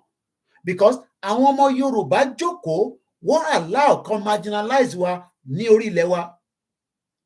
Mo sọ̀rọ̀ pé Fúlàní tó ń pa wá in the economy, in different sector. Kó tó di pé aṣíwájú tó wà níbẹ̀ nísìn tó dé, ìyẹn president tó wà níbẹ̀ nísìn, ẹ wo iye ìgbà tí a fi ní opportunity as IG, as kìnìkan, which should never have been. Tí ẹ wá mọ̀ pé the same thing tá à ń sọ nísìn, àwọn ẹ̀yà kan nínú ẹ̀yà tiwa náà ní Nàìjíríà yẹn, àwọn náà ti sọ pé the same thing tí èyí tó lọ tán ṣe làwa náà ṣì ń ṣe nísìn, ìyẹn àwọn Igbo. Because àwa náà ti ń roko sọ́dọ̀ wa nísìn nítorí pé àwa ló kàn, àbẹ́mi ló kàn. So once again, it is part of being marginalized. So tá bá wá jọ marginalize ara wa yẹn, is it still worth staying together? Ká máa struggle pé torí pé a fẹ́ gbé together, ká wá jọ máa marginalize ara wa. Ẹ̀yà kan nísìn nínú gbogbo àwọn ẹ̀yà yẹn, wọ́n máa sọ fún wa pé àwọn náà fẹ́ di president. Àwa sọ fún wọn pé kò tí tó àsìkò, kó sì lọ ṣe sùúrù díẹ̀ sí. So the peoples represented within the UNPO membership, lábẹ́ member pé mo jẹ́ member National Union of Journalists. There was something that I sent again a day before. Let me go one step back, which I should have attended. And the reason for that is because it is important for the benefit of being a member. Okay, let's look at this. Dear Olayomi, again, the National Union of Journalists is sending me an email, and this email was sent to me on Wednesday, 1st of November at 2:48 p.m. That means there's a communication between me and somebody. Inti mo wá fẹ́ mọ̀ nísìn ni pé àwọn wo ni wọ́n máa communicate pẹ̀lú àwọn ọmọ Yorùbá tá a máa fi polongo ìtagbédání ìjọ́rọ̀. Òun làwọn media. Òun ni interfin pè ní Yoruba World Media. Yoruba World Media is just a body tó gbọ́dọ̀ dá dúró as an independent out of any organization. A gbọ́dọ̀ wà lábẹ́ organization kankan. A máa dá dúró ni. A máa dá dúró nítorí pé àwa ni vehicle tó ń drive from the communication and information portal. That is the role of the Yoruba World Media. It took a lot of work. Iṣẹ́ pọ̀ tó ṣe. Kò dẹ̀ ń ṣe gbogbo èèyàn náà ló sì fi tó accept it. Wait, that is the engine of the information portal. Without the Yoruba World Media, there is no Yoruba nation. Let me give you an example. Ẹ sọ fún gbogbo àwa tá jẹ́ Yoruba World Media àti àwọn tó jẹ́ independent out of the Yoruba World Media, because we have some of them that are independent. And they are not a member. Ẹni kí gbogbo àwa tá ń ṣe Yoruba nation tá ń polongo ẹ̀, ẹni ká kọ̀ lọ holiday for 1 month. Kí lẹ rò kó máa ṣẹlẹ̀? Ẹni kí gbogbo wa ká lọ holiday for 1 month, ká má ṣe program, anybody kó ká tẹ̀ má wá sórí social media rárá. Yes, Princess. Yes. Yes. On to where? Yeah, I can see it. I'm right here. I'm in the program. What happened? No, go ahead. Go ahead. What happened? What do you want? All right, call me. You know it's raining. Call me when you get to going close. All right, bye. Àbọ̀rọ̀ mòye nísìn. That shows pé the Yoruba movement ọwọ́ media ló wà. Just like bí NUJ ṣe ń communicate. Kí ni reason tó ṣe ń communicate pẹ̀lú èmi? Nítorí pé member ni mí pẹ̀lú wọn. Now, mo fẹ́ béèrè lọ́wọ́ gbogbo wa pé ṣé tí mo ò bá jẹ́ member, ǹjẹ́ màá máa gba email yìí? Kò possible. Because you are not a member. Member nìkan ló máa communicate because member yẹn ni wọ́n ń fún ní protection. So pé a lọ wà lábẹ́ UNPO is like pé a wà lábẹ́ ààbò kan ni láti fi protect gbogbo wa. Whether èyí tẹ̀ ń comment, ẹlòmíì tó ń comment tó ń bẹ̀rù DSS. Níbo lẹ rò pé DSS ti ní time láti máa monitor comment yìí? Èdè tí wọ́n ṣe gbé wa lọ sí UNPO nìyẹn. So that ká lè wà lábẹ́ shield, ká lè wà lábẹ́ ààbò. Kò ń ṣe bá sí lábẹ́ ààbò ọba Elédùmarè, but ká lè wà lábẹ́ one particular organization tó ti ní reputation níta. Just like bẹ́ẹ̀ mi náà ṣe lọ wò union wà káàkiri, but èyí tèmi prefer lélẹ̀. Wọ́n ní wọn káàkiri wọ́pọ̀, but èyí tèmi lọ register pẹ̀lú lélẹ̀. After tí mo ti view, tí mo ti ka gbogbo in tí wọ́n lè ṣe fún mi, lára tó lè ṣe fún mi, ẹ jẹ́ ká tún ka ilé.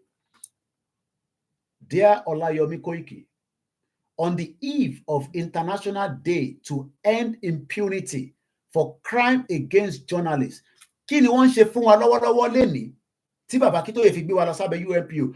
Because we are being marginalized and there's crime against humanity. Àwọn ọmọ Yorùbá, as against NUJ sọ fún mi pé there's crime against journalists. But àwọn wà ní bíbá láti protect yín. Tẹ́yìn náà bá ti sọ fún wa pé ó ṣeé ṣe pé n tó ń ṣe yẹn, because irú èmi nísìn, n tí mo ṣe journalist union ni, wọ́n mọ tí mo ṣe, wọ́n mọ tí mo gbé dání as an activist. Àwọn táwọn náà jẹ́ journalist tó ti jẹ́ àwọn rep tó jẹ́ àwọn ọ̀gá wa, àwọn náà jẹ́ activist. Activist ò kí ń ṣe iṣẹ́ tó jẹ́ criminal job. It is part of saving humanity. N tẹ́mi gbé dání nìyẹn. So wọ́n dẹ̀ mọ tó contain, wọ́n mọ tí ó lè ṣẹlẹ̀, wọ́n mọ ààbò tó lè fún mi tí wàhálà kan tó bá fẹ́ erupt. Ọ̀nà níjà rí wàhálà, but you prepare for everything. I'm prepared for everything ní bàbá Akíntóyè ṣe gbé wa lọ sábẹ́ UNPO. So that anything bá ṣẹlẹ̀, just like we have seen pẹ̀lú olóyè, just like we have seen pẹ̀lú àwọn ọmọ wa kankan, they will always say, kí ni wọ́n ṣe? Wọ́n ṣe self-determination. Right wọ́n ni. Ìyẹn ṣe crime now. And this is why we repeat it all the time. Pé ìtagbédání.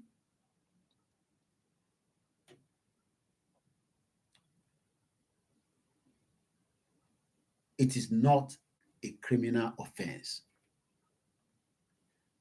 On the eve of International Day to End Impunity for Crimes Against Journalists, the National Union of Journalists has renewed its steadfast commitment to eradicating the targeting and killing of journalists worldwide. Just like UNPO would not sit back and continue while we are being marginalized, like the registers abẹ́ wọn. Ká lè máa fi platform wọn fi push narrative quest wa, QUEST, quest wa pé a fẹ́ Yorùbá nation. Again, while standing in solidarity with the International Federation of Journalists to stress the importance of a free press, for those responsible for crimes to be held accountable, and for journalists to be able to work safely.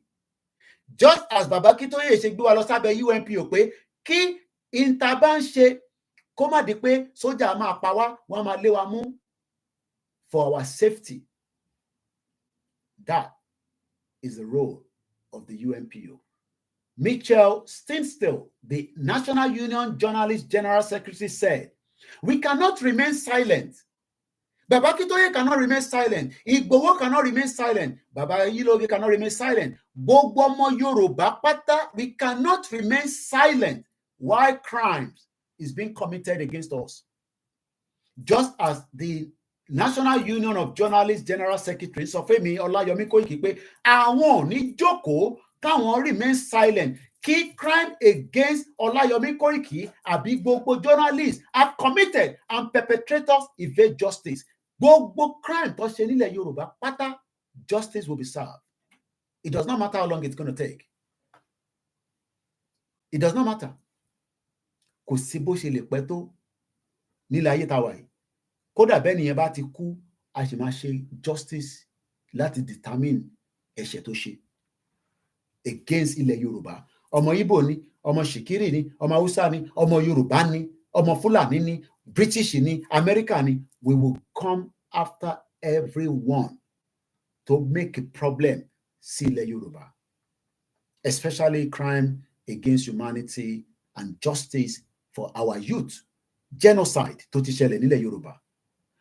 Ṣẹ́rí stage kan máa dé lọ́jọ́ iwájú, it might be 30, 50, 60 years from now. Wọ́n kọ̀ lè máa ṣe èèyàn kan lè fi kọ́lé. Mo kàn fẹ́ give example. Níbi tó ti wá fẹ́ máa dig, wọ́n wá bá àwọn egungun kan pàdé. Wọ́n á gbá àwọn egungun yẹn, wọ́n á gbé lọ sí lab. Á sọ ìgbà tẹ́ni yẹn kú, technology ti wà lénìí tó lè ṣe. Àwa béèrè pé ẹni yìí èèyàn wo ni àárí èèyàn tó máa rántí pé ẹni tá a wá nígbà yẹn leléyìí wọ́n dẹ̀ sọ. Kéèsì tí open nìyẹn, a máa ṣí fáìlì fẹ́ nìyẹn. Ó máa ṣẹlẹ̀. Ó mọ̀ why? Because ìlú tèmi gbà yìí, àwọn tó ti kú for more than years, nígbà tó bá especially tó bá ń ṣe big project, wọ́n ń ṣe crossrail lọ́wọ́lọ́wọ́ nísìn, àìmọye àwọn egungun tó ti bá pàdé, wọ́n máa kó jáde, wá gbé lọ sínú lab, wá test ẹ̀.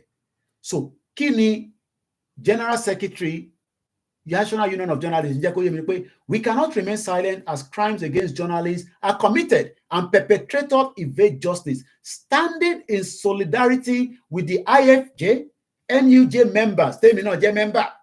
Now tí mo bá ń ṣe member, tí nǹkan kan bá ṣẹlẹ̀ sí mi, àfi tí bá di member ló lè take responsibility láti protect me. Mo kàn jẹ́ kó yé wa pé ìrìn àjò tá gbé dání ìyẹn ló ṣe ń pè ní movement. Torí pé nǹkan tó ń pè ní movement kò ń ṣejọ́ kan ní gbogbo ẹ̀ máa work.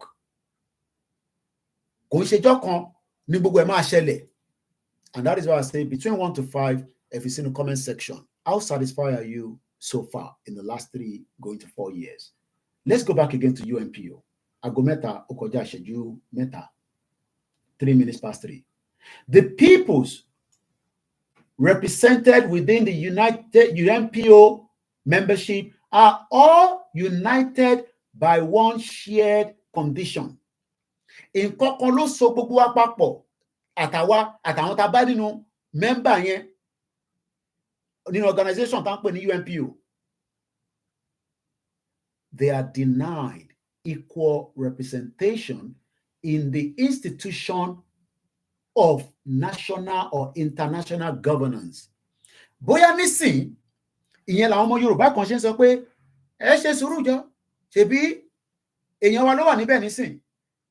But before then, kò ń ṣe àwa Yorùbá nìkan mo sọ yo, àwọn ọmọ Yorùbá náà sọ pé Buhari tó wà níbẹ̀ kò ṣe dáadáa kíní kan. But now, Tinubu ti wà bẹ́ẹ̀ nísìn. Àwọn kan náà ti wà too early. It's because we are now thinking that we have our own governance.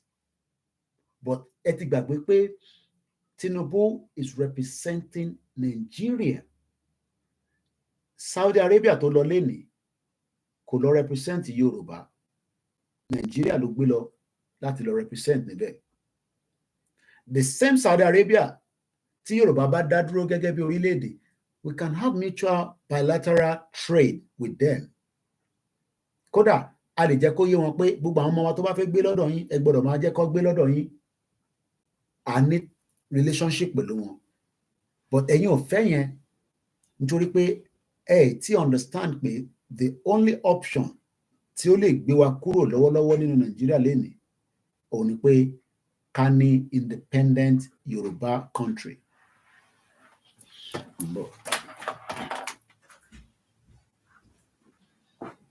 I thought you were going to call. Yeah, but I need to also check something. Okay, all right. Mo kí gbogbo alẹ́ nǹkan sí pé a kú ìjókòó 5 minutes past 3 p.m. The people represented within the UNPO membership are all united by one shared condition. They are denied equal representation in the institution of national or international governance. As a consequence, their opportunity to participate on the national or international stage is limited. Lótìtọ́, àárín àwọn ọmọ Yorùbá tó ń lọ represent nínú basketball, football on the international stage, but in reality, they are not representing the Yoruba people. Àtẹni tó lọ jẹ̀ṣẹ́ bí Anthony Joshua, they are not representing Yoruba people. There might be Yoruba name, kò bá jẹ́ paramilitary ni wọ́n ni, kò bá jẹ́ this ni wọ́n ni, kò bá jẹ́ that ni wọ́n ni. They are representing a country tó ń pè ní Nigeria. Tó bá lọ green, white, green ló máa wọ̀, flag Nigeria ló máa fi ń bora. So we are not, àwa nísìn, tí wà represented on the international stage. But UNPO wá fún aláwọn platform kan tí a lè máa fi push wọnú international stage. Tá a bá register sábẹ́, a ní lè lo platform yìí láti fi gbéra wa sókè lọ through international stage. And ọmọ Yorùbá púpọ̀ ọmọ tó ń pè ní ẹlòmíì ọmọ tó ń pè ní international relationship. I'm sorry to say, especially àwọn tí wọ́n ṣì ń rò pé country tá à ń sọ yìí bí a banana country là ń sọ̀rọ̀ ẹ̀. Àwọn kan rò pé bí a country tá à ń sọ̀rọ̀ yìí wọ́n ń sọ̀rọ̀ bí ẹni tí kò ní làákàyè, ọ̀dọ́ nìkan ló máa ṣe, kò ní sí kinní kan máa kọ́ máa pé ṣáwọn lè ní understanding rárá ṣá. I don't think they understand what is going on. It shows the understanding of many people lórí ìrìn àjò yìí. Kí lẹ ní ìpọ́dọ̀ nìkan ló máa ṣe Yorùbá nation. Ọ̀dọ́ nìkan kọ́ ló lè ṣe Yorùbá nation. A country will be operated by every indigenous people tó wà níbẹ̀. But nítorí pé nonsense tí olórí burúkú yẹn tó gbé kalẹ̀ tó ń sọ fún wọn, ó ti jẹ́ kí mind wọn command. Wọ́n ní understanding bí international relationship ṣe ń work. A máa agree and disagree ní even tá bá ní country. A máa agree and disagree. Ìyẹn làwọn kan ṣe sọ pé ẹ̀yin náà lè force lé wa lórí because ṣé mo ti di sójà. So we will trade. Abẹ́fẹ́jẹ́ country tẹ́ máa wà. A fẹ́ wà isolated ni. We can never be isolated. There's no way. Ṣé ẹ fẹ́ wà isolated? Ká wà isolated torí pé a fẹ́ gba country. Oh, no, I don't think that is the kind of country tá fẹ́ o. We want to have our country and determine how we run it with our own government. Kò ń ṣe èyí tí Tinubu lọ sí Saudi Arabia nísìn. Àmọ́ kí ni Tinubu tún fẹ́ lọ tà fún wọn ní Saudi Arabia? We don't know it because ìgbà tí mo ń sọ láàárọ̀ lórí Star Radio, mo rí pé àwa àti Saudi Arabia a ti lẹ̀pa bí ṣúgà láti 1961. So Tinubu going to Saudi Arabia right now, àmọ́ kò lọ represent wa, but probability wà pé lára territory wa ó lè hand over fún Saudi Arabia. I don't know, I'm just saying. Because ó ní ìdówó tó pọ̀ nísìn, ó fẹ́ fix in Nigeria. So already láti tàbí tí gold bá wà ní Iléṣà, ní kinní kan, àbí Lóńdó, àbí epo, Saudi hotel ní ìdèpò anyway. I don't know, mo tí mo tó fẹ́ lọ trade. Bí ẹ kó dẹ̀ sọ pé ọ̀dọ́ yín nìkan láti máa ṣe, I don't know, I'm just saying. But there will be a lot of trade that they'll be talking about. But he's not representing Yoruba people.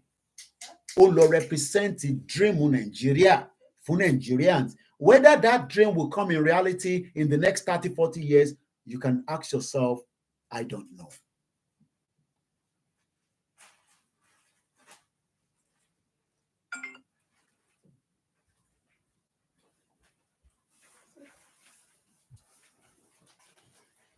UNPO is a unique presence in the international arena. In that, it is built and primarily funded by its members. ẹ lè máa wọ́n dàgbà ṣàtún sanwó ní fún UNPO ní ṣẹ́rí there's nothing in this world that is free. Kò sí nǹkan kan tó free o. Má yẹ kí anybody fool ẹ pé nǹkan kan free. Nothing is free. Nothing in this world is free. Tó bá sọ pé nǹkan free, tó bá rí advert, tó bá especially nílùú yẹn ní buy one get one free. Kò sí nǹkan tó ń pọ́n gbogbo yẹn. Nǹkan pè ní marketing gimmicks ni o. Buy one get one free yẹn. But in reality, when you pay for certain services, you are also expected to get returns on those services. It cost me about £22 to be a member of the NUJ. Barely. That £22 in the Naira format, say 1,000 Naira. But is 1,000 to that means 20,000 Naira every month to be a member of the NUJ. 20,000 Naira or 25,000. Tiba yo àwọn kékèké tó wà lórí ẹ̀ 200 or 300. I don't know what the exchange rate today is. So èmi fúnra mi mo san 25,000 Naira. But èmi lèmi mọ tí mo sanwó yẹn fún. So just to buttress on that. This gives it a strong connection to those suffering in the consequences of the exclusion that the organization seeks to address. And it seems that the UNPO is able to address issues that often remain hidden because UNPO has the freedom to raise issues that others cannot due to political or funding constraints. Ṣé mọ̀ pé àwọn politicians were Our politicians were. Let's take a look from this short interlude number.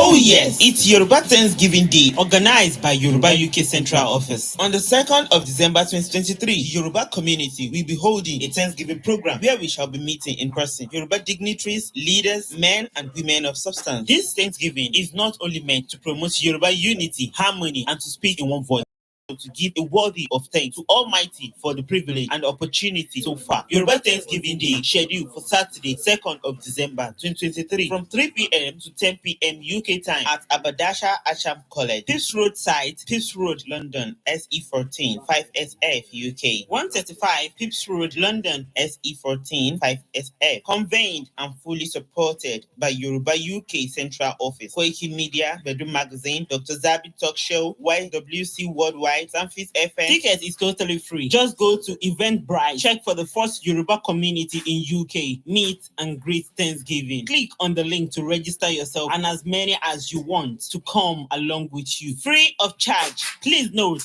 our ticket is based on first come, first serve. For more enquiries, sponsor or advert placement, send us an email via ecco@yukgb.org, or you can call or WhatsApp us on 073-671-52852 or 073-940-56266. Also 077-609-86460. Yoruba Thanksgiving Day, bringing unity to the Yoruba nation. Announcer, Yoruba World Media.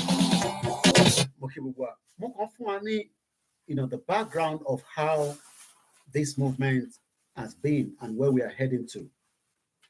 Let's move a little bit further. There has been a lot of work to Tishele, Yoruba Nation movement.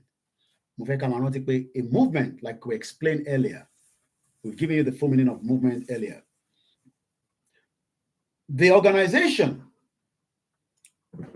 consists of a General Assembly of members, which serves as a deliberative body for decision-making, solidarity, standing, setting among unrepresented nations and people, and the number of foundations established to provide secretariat services for the General Assembly and to improve the respect of the right of the unrepresented peoples everywhere throughout the research, education, and public campaign, which is what we are doing. In time,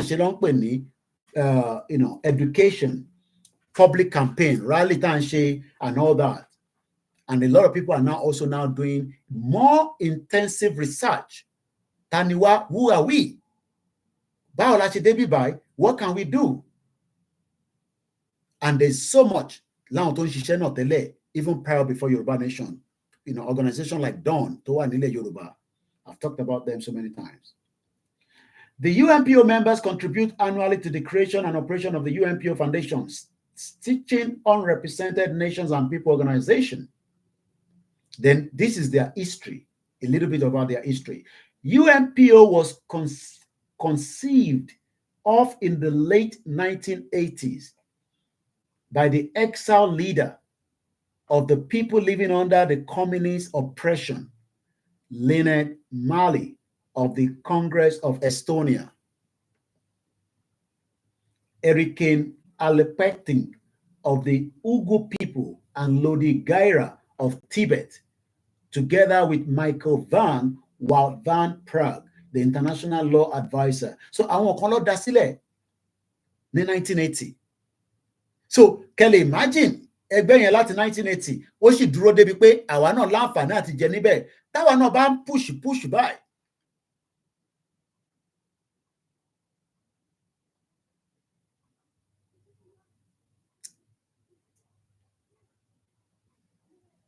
Táwa náà bá ń push. One day we would have that nation and then we can start implementing things. But early implement anything when there's another country that is there. And that is why some are saying, through diplomatic law, it will involve a lot of lobbies. It will involve a lot of negotiation. It would involve a lot of talking, education. Convince àwọn tó jẹ́ ọmọ Yorùbá pé that is the best option. Because bá ṣe ń sọ̀rọ̀ báyìí nísinsìnyí àwọn ọmọ Yorùbá believe in pé ká gba Yorùbá nation. Wọ́n ṣe ẹlòmíì ṣe ń believe pé tá a bá gba Yorùbá nation yẹn àwọn tí wọ́n ń ṣèjọba nísìn àwọn jẹgúrújẹrá àwọn náà the same set of people tó máa wá hijack ẹ̀. It's because understanding yẹn ó kù díẹ̀ kò yé wọn. We having a country means that you are going to start afresh. There will be kò ní sí nǹkan tó ń jẹ́ wọn ní gbé APC àti PDP wá sínú Yorùbá nation as a political party. A máa set up INEC tiwa, a máa set up this tiwa, a máa set up that tiwa, a máa ní police tiwa, a máa ní navy tiwa, a máa ní custom tiwa. Gbogbo eléyìí might be like ṣẹlẹ̀, but yes, it can. Because the country that suffer is a right, and that right will be respected. I'm going to take us to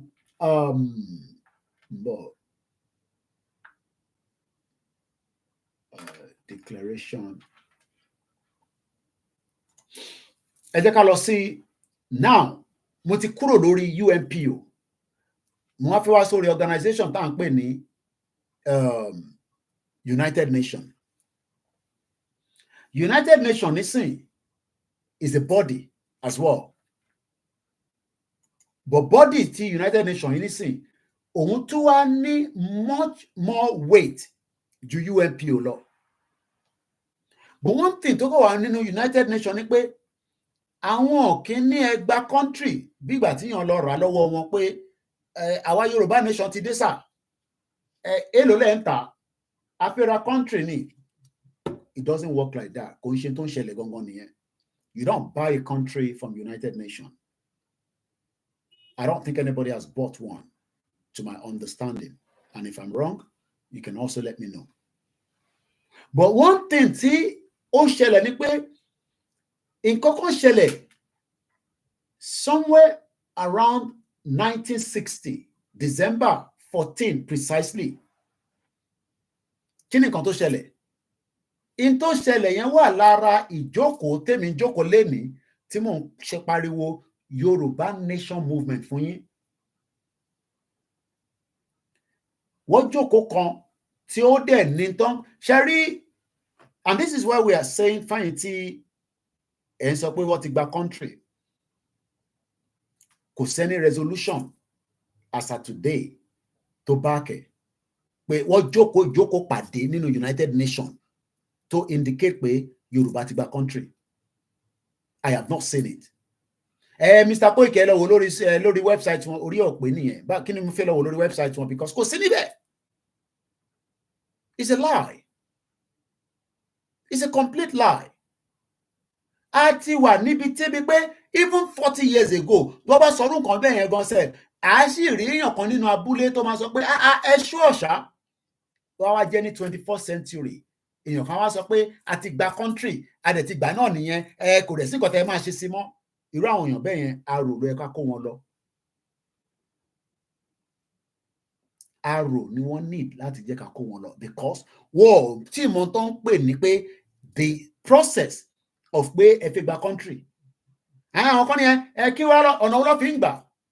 Kódà mo rántí táwọn kan sọ pé ṣèbí mi sọ pé ẹni ọ̀nà la lè fi gbà. So ti bá ní ẹni ọ̀nà la fi gbà ká wá parọ́ fáwọn èèyàn pa ti gba country táì tí gbà láti 1 year nísìn kí ló ṣẹlẹ̀? You are all wasting your time. I'm not even going to mention their names, but àwọn ọlọ́pọlọ tí mo bá sọ̀rọ̀ ó ti understand nǹkan tí mo sọ. These are non-ethic people. Púpọ̀ nù yín any mental problem that needs to be resolved because tí mo tán pè ní international relationship àti international policy. UN ò kí ń fúnyàn ní country wọ́ọ̀dẹ̀ ń tàbí gúgúrú àtẹ̀pà. Ẹ̀yin lẹ máa push movement yín débì kan UN máa wá dá sí nítorí pé UN máa dá sí nítorí pé ní 1960 ní December 14 ìjókòó kan wáyé. Ìjókòó yẹn tó wáyé yẹn àwọn ìlú kan absentee ni wọ́n, àwọn wà lára àwọn ìlú tí wọ́n ń jẹ yírun lójoojúmọ́ báyìí nísìn ní Nàìjíríà. Màá dárúkọ àwọn ìlú yẹn. There are about more than 14 countries that were absent nígbà tó ń jókòó orú jókòó báyìí. Ìjókòó tó ṣe pàtàkì débi pé tó bá sọ fún wa pé ní 1960 wọ́n máa bí ọmọ kan tó ń pè ní Ọláyọmí Kóìkì, wọ́n máa bí ọmọ kan tó ń pè ní gbogbo àwọn medias wa tó máa polongo táwọn sọ tí wọ́n wá ní tẹ́yìn wá expect pé wọ́n máa gbé fún yín just like that kò lè work. In tó ṣe ni pé lẹ́yìn ìgbà tí wọ́n ti ja ogun World War I, World War II and probability pé ogun world ṣẹ́rí ó máa dàbí àtẹ́ pé magic ni World War III, ogun World War III ó ń wà níwájú wa báyìí à ń rí báyìí but tí ìfẹ́ accept ogun yẹn ó ti ń súnmọ́ ogun World War III. Ẹni máa kú, ẹni máa yè ni. Àwọn kan kú nígbà World War I, World War II, àwọn kan survive it. And that's the fact of life. Àwa tá bá kù láyé nígbà tó ogun yẹn bá máa fi tán àjọ máa wà níbẹ̀. And don't say pé ogun kankan lè wá Ọlọ́run jẹ́ gbogbo yẹn fàbú ni because àwọn ṣètánì tó ń push ọ̀rọ̀ ogun yẹn nítorí pé wọ́n need ogun láti tún fi create another territory. Wọ́n máa ń fi ogun fi fọ́ territory ni. Ẹ jẹ́ kógun bẹ̀rẹ̀ nísìn nígbà tó bá ju bọ́ǹbù sí UK tó ju bọ́ǹbù sí Russia tó ju sí America wọ́n máa split the territory. The world becomes divided again and another superpower tó fẹ́ dìde. That is what is playing out right now. There's proxy war in the Middle East. Proxy war ló ń jà lọ́wọ́lọ́wọ́ nísìn. And it could be bloody and there will be loss of lives. Billions of people máa kú ni o. But some people will survive. Now, let's go back to the General Assembly Resolution 1514. You want to Google it. December 14, 1960. Nígbà táwa ń gba independent, wọ́n jókòó ìpàdé kan pé independent tẹ́ ń fún wọn ní Nàìjíríà yìí tó bá máa fi di 63 years, àwọn kan máa dìde tó máa béèrè fún ẹ̀tọ́ yìí o. But àwọn ìlú tó yẹ kó jókòó níjọ́ náà lọ́hùn ní 1960 àwọn ìlú yẹn wà lára wọn àkóbá àdábá fún wa lénìí nísìn níbi tẹ́ ń pè Nàìjíríà. But ìgbà tí wọ́n kúrò ní Nàìjíríà àti wọ́n tó kúrò ní Nàìjíríà ẹ mọ ìdí tí àwọn ìlú yẹn tí wọ́n ṣe wà absent because wọ́n mọ̀ pé ìjọ kan máa dé táwa indigenous people àwọn ní nǹkan máa dìde against wọn. And that is why they were never there. They were absent from this vital important meeting. And ilé parí ètò ìtàn lẹ́nìí sàmà láti parí ẹ̀ níjọ́ mi. Let's go straight through it. The General Assembly, mindful of the determination proclaimed by the peoples of the world in the Charter of the United Nations to reaffirm faith in fundamental human rights, in the dignity and worthy of the human person in the equal right of men and women and of nations, large and small. You know, Yoruba kere ni, ó tóbi ni. It is our equal right to promote social progress, better standard of life in a larger freedom. Conscious of the need for the creation of conditions of stability and well-being and peaceful and friendly relations based on respect for the principles of equal rights and self-determination. 1960 ni wọ́n ti kọ lé. So pé èmi ń jáde nísìnyí mò ń sọ̀rọ̀ ara tí UN kọ síta ní 1960 lélẹ̀ pé mo ní equal right láti sọ pé ìlú tí mo ní mo wà yẹn mo ní mo fẹ́ ṣe Nàìjíríà mọ́, ẹ bá mi wá Yorùbá nation passport jáde ká máa fi travel káàkiri, ẹ bá wa bẹ̀rẹ̀ Yorùbá nation government. Kò ń ṣàwọn olórí burúkú bombastar là ń sọ̀rọ̀, à ń sọ̀rọ̀ pé ká ṣe ká dẹ̀ put it to test. Ẹ mọ̀ kó tó bá tẹ̀lé pé báwọn ṣe wọ́n kọ́ hijack gbogbo institution yẹn àní wọ́n wá náwọn ṣe àwọn declare ẹ wá ń súnkẹrẹ látọdún kan ẹ lọ sókè ẹ lọ sí ìsàlẹ̀, and some of you are still believing that nonsense. Ẹ ní láti lọ sí home ká máa tọ́jú yín because ẹ ti ní mental problem. Because you all are not being honest with yourself. Fẹ́yìn tẹ́ ń believe in that garbage talk tó ń sọ níbẹ̀. Now let's come back here. Conscious of the need for the creation of conditions of stability and the well-being and peaceful and friendly relation based on respect for the principles of equal right and self-determination of all peoples and of universal respect for and observance of human rights and fundamental freedoms for all without distinction as to race, sex, language, or religion. Recognizing the passionate yearning. Koiki ń pariwo lójoojúmọ́, Yorùbá World Media ń pariwo lójoojúmọ́, Yorùbá Home Base ń pariwo lójoojúmọ́, Bàbá Akíntóyè ń pariwo, Ìgbòho ń pariwo, YSDM ń pariwo, Global Direct ń pariwo, Central Office ń pariwo, YOV ń pariwo. We are yearning. Tó bá sọ pé yearning, YEARNING, kí ni meaning ẹ̀? Kí là ń ṣe lójoojúmọ́?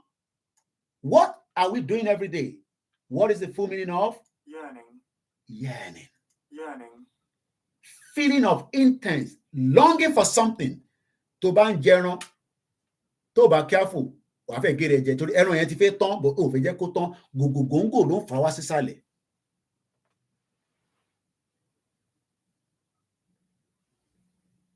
And this is what we have did 3 years ago to prepare ourselves so that ká lè ṣe kíni, ká lè fi tẹ̀síwájú.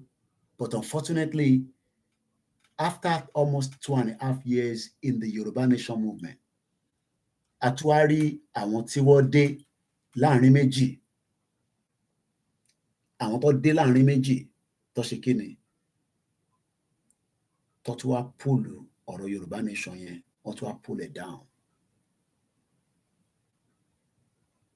Wọ́n tún wá pull it down because wọ́n mọ̀ pé our Yearning.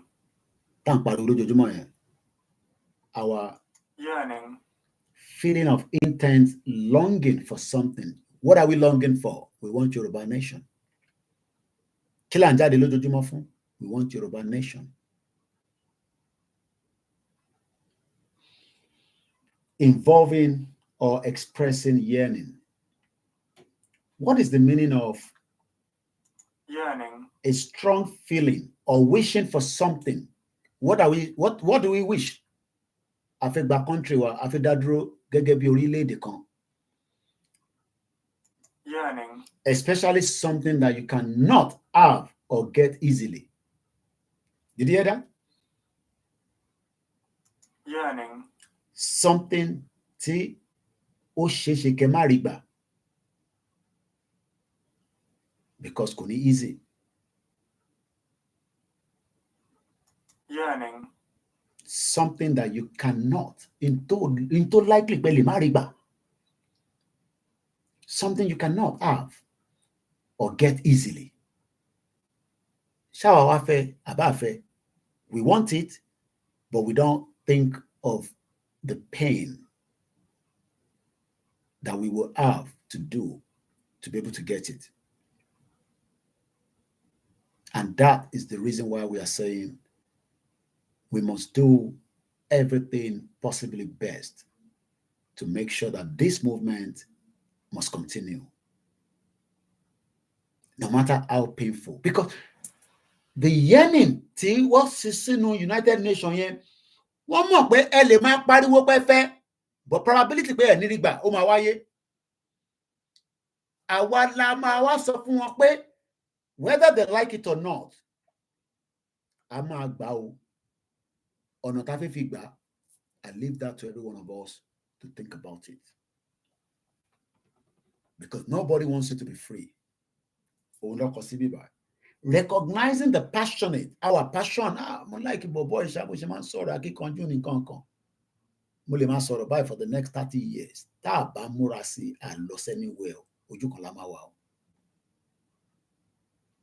And that is why we have to make sure that the movement does not die. Because tó bá ti kú, àti wà lára àwọn tó kọ̀ máa ní wọ́n kọ̀ yearning, but rí gbà.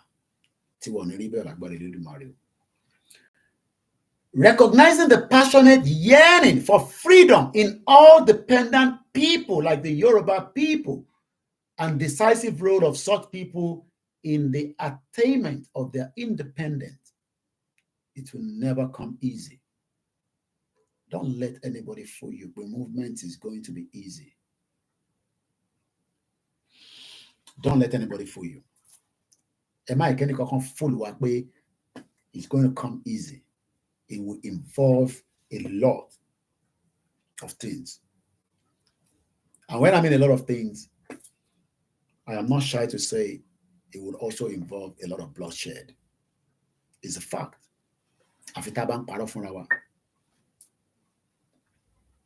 It will involve a lot of bloodshed.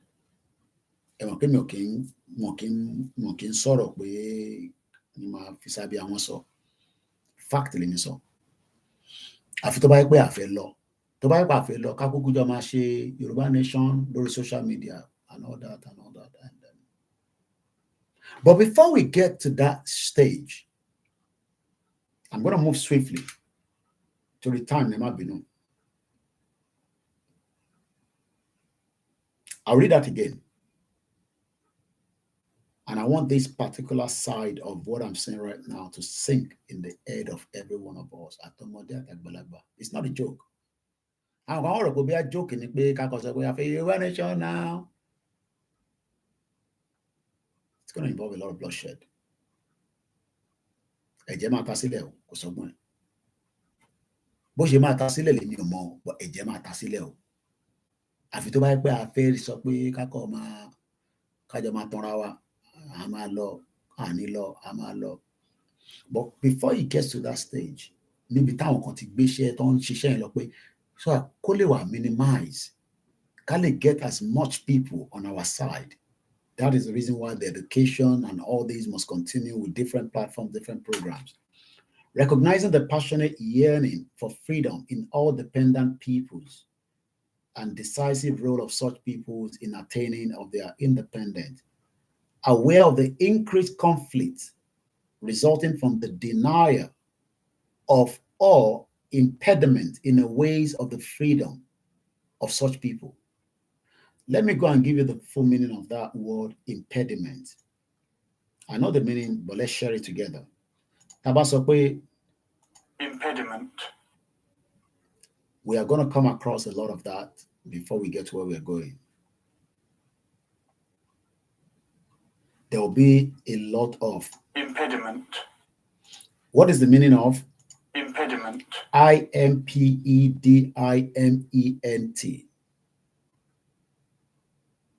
The meaning of impediment is hindrances or obstruction in doing something. Let me give you an example. mọ́tò mi lélẹ̀ èèyàn mọ́tò mi lélẹ̀ èmi tí wọ́n ń drive lọ àti wà lọ́nà ilé kọ́ ó kọ̀ wá síbí báyìí ọmọ move now pa move now move. That is exactly what has happened in Yoruba Nation. As we were driving the vehicle tó ti ń rìn lọ kò ṣe pé ó ń rìn faster ju bá ṣe fẹ́ náà lọ tẹ́lẹ̀ but at least ó move díẹ̀díẹ̀ olórí burúkú àwọn kan kọ̀ dé ni wọ́n kàn ń wò pé wọ́n fẹ́ overtake àwa náà lọ báyìí wọ́n fẹ́ wá bá àwa náà lọ báyìí. Eventually they were able to maneuver and then wọ́n dúró síwájú wa báyìí nísìnyí. The question then is, this is impediment. Báwo lẹ ṣe fẹ́ move kíní kúrò níwájú yín nísìnyí? Òun lọ̀rọ̀ wa ti Nàìjíríà. Aware of increasing conflict. Gbogbo tẹ́ ẹ̀rín tó ń ṣẹlẹ̀ ní Middle East yẹn is part of all this that I'm reading out now. It's a big problem. Aware of the increasing conflict resulting from the denial of impediment. And tá bá tún padà lọ wo that word impediment. A defect in a person's speech, such as lips or stammer. What is an example of impediment? In English, impediment still suggests an obstruction or obstacle. Alátakò. Àti bọ́lá alátakò tó pọ̀ pàdé lórí ìrìn àjò yìí. From the federal government to the Fulani, to the Yoruba, to the Igbo, to the Hausa, to the European countries, to the Asian countries, and we are still experiencing it. The question is, how do we get out of this so that Katule padà báyìí? And we can then stick and say, anybody fẹ́ wá báyìí, ká gbá wọn sẹ́yìn, bloodshed will happen. Kò sọ́gbọ́n ẹ̀. Àfi tẹ́ bá ń parọ́ fúnra yín. In English, impediment still suggests an obstruction or obstacle along a path. For example, a lack of adequate roads and bridges would be called an impediment to economy. Ṣé gbọ́dọ̀ tó sọ ní bíbá ó relate mọ́lẹ̀ Yorùbá. Káwa wá invest nínú àgbẹ̀ ṣì máa jẹ́ nọ́nà torí pé investment yẹn kẹ́tó kóṣù yẹn dé London á ti rà. So ìtẹ́ bá ń ṣe nìkan àgbẹ̀ ẹ máa ṣe fún pé ẹ fẹ́ jẹ́ ní nísìn for now. Ẹ máa stock, ẹ máa tọ́jú nǹkan, ẹ máa ṣe àgbẹ̀ etílé bí ìyàwó Janet Fashakin ṣe ní kẹ́ máa ṣe. Èèyàn kan fún 10,000 ó wá ná gbogbo ẹ̀ ó lọ ra àgbàdo kó rọra gbin àgbàdo méjì mẹ́ta kó lè wù kó lè má tún lọ máa ra àgbàdo mọ́ kó lè máa ṣògì nínú ẹ̀ because ó ṣì ń dúró pé 10,000 yẹn máa wá. At some stage ó lè má lọ wá. It is time pé ká lọ máa ṣe èkó etílé. Forget about pé èèyàn kankan fẹ́ export nǹkan àwọn kan ṣì ń ṣe o but fún àwa nísìn èyí tá a fẹ́ jẹ ni ká lọ máa wá ká máa ṣe nísìn. Because ní títì tẹ́ fẹ́ fi gbé the large container tó máa wá sí òkè tí bá ní mo fẹ́ rán container wá sójú Ẹlẹ́gbà sí anywhere nílẹ̀ Yorùbá nísìn kẹ́ lọ bá mi move tomato àbí kankan ṣé mọ̀ pé probability pé container yẹn ò ní lè débẹ̀ because of lack of adequate roads and bridge would be called an impediment to economic development. That has been the problem in Nigeria for the last how many years? Kò lọ síwájú, kò lọ sẹ́yìn, ó ti get stuck. And many of you are praying when they've not fixed the road. So we're going to move swiftly because of the time constraint. I might come back and I might not. I don't know. And I'll come and complete this. Impediment in a way of freedom of such peoples, which constitute a serious threat to the world peace. Tẹ́ ẹ bá fún Biafra ní àyè kó lọ, kò ní sísinmi nínú Nàìjíríà. It's as simple as that.